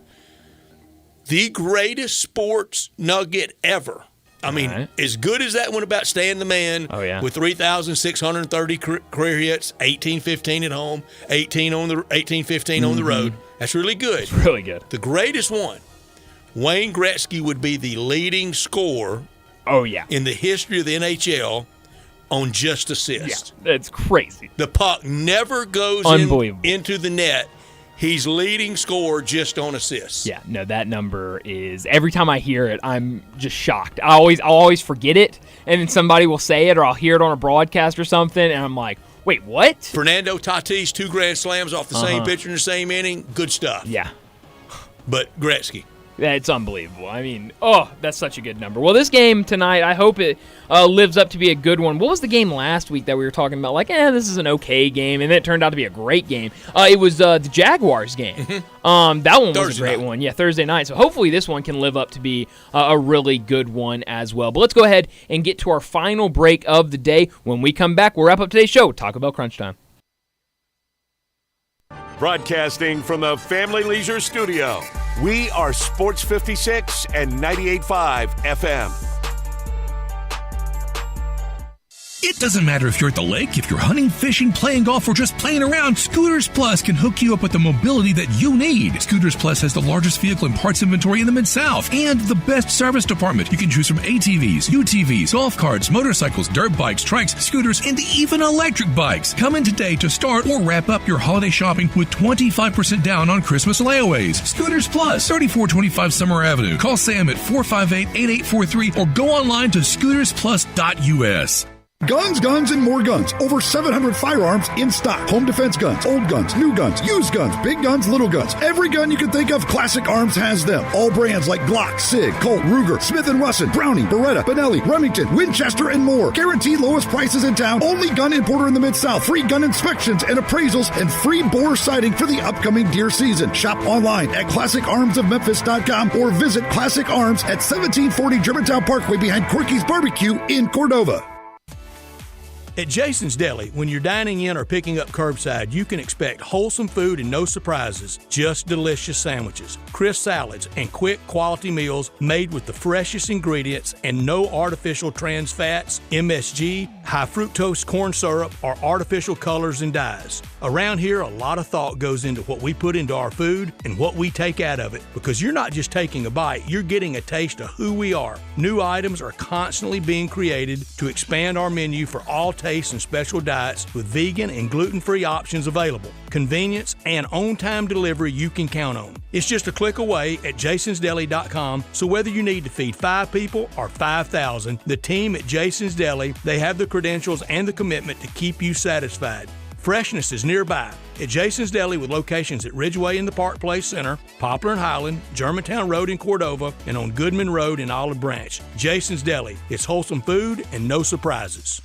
Roofs, roofs, and more roofs. Chris Price here with Metro Builders. Is your roof leaking? Do you have mold stains on the ceiling of your home or business? Is your carrier denying your claim or offering a repair simply because they don't have enough documentation? You need a contractor that performs work for insurance claims for policyholders each and every day, and Metro Builders is here to assist. Call Metro Builders. At Metro Builders, we provide free estimates, consultation, and claim repairs. Metro Builders' process of arriving, inspecting, diagnosing problems, and estimating is second to none, commercial and residential. Residential. Our team of Hague-certified technicians are standing by to assist you with providing estimates and photos to your carrier to document your loss. All you owe is what your policy states. No large fees on top of the final scope. We use high-grade materials and are certified by companies like Atlas, CertainTeed, Owens Corning, and Mulehide with labor warranties up to 50 years on all of our jobs. Metro Builders provides roof repairs across the Mid-South. Call Metro Builders to schedule your inspection free. Call me. 901-375-1717. That's 901-375-1717.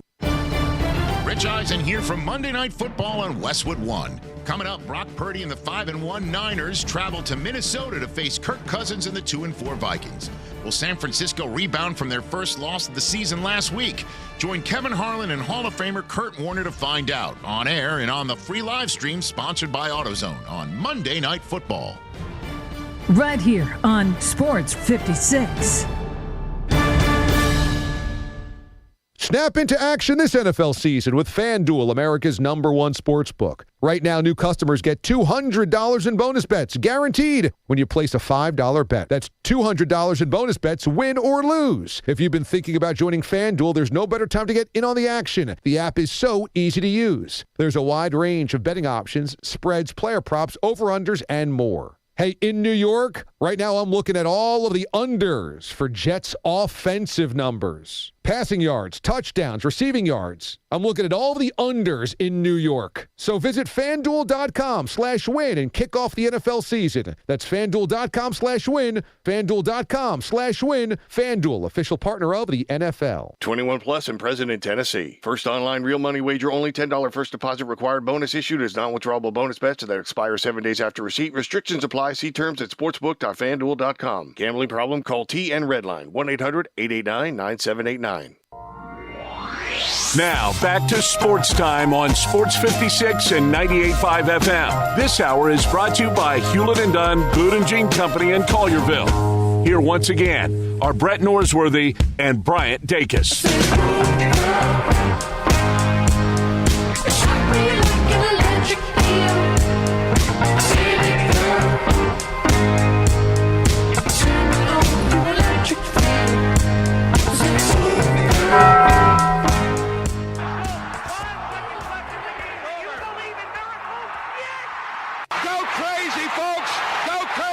This is for all the biggest crunch time. You are looking live. In your life have you seen anything like that? Goodbye.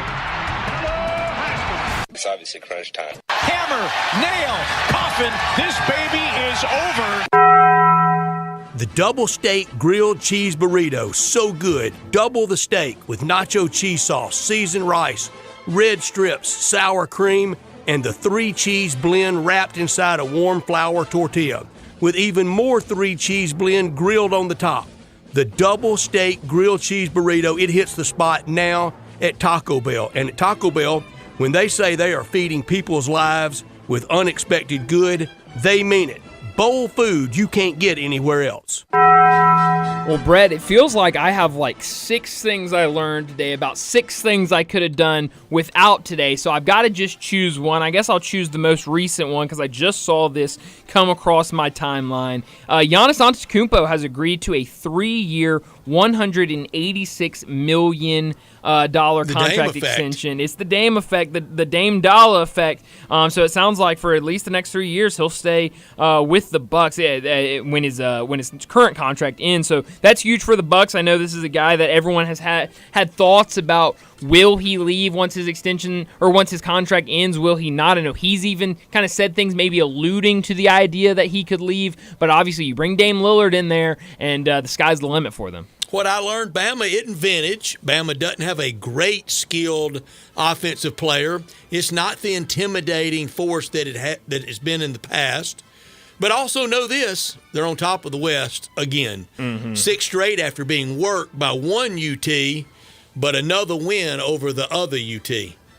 Ooh, yeah, sure did. What I could have done without, this happened late Saturday night, and actually the news about it came out yesterday morning, but Indiana star freshman basketball player Mackenzie Mbaka was arrested at Taco Bell Saturday night. I think it was in the wee hours of Sunday morning was when it actually happened, for 2 misdemeanor charges, criminal trespassing and resisting arrest, or I should say resisting law enforcement. What I have heard from the reporting that has happened up there and from people close to the situation, supposedly he went to a Taco Bell that was supposedly still open, and they refused to take his order. He got angry, started maybe cursing at the employees that were working. They said, "We're certainly not taking your order now.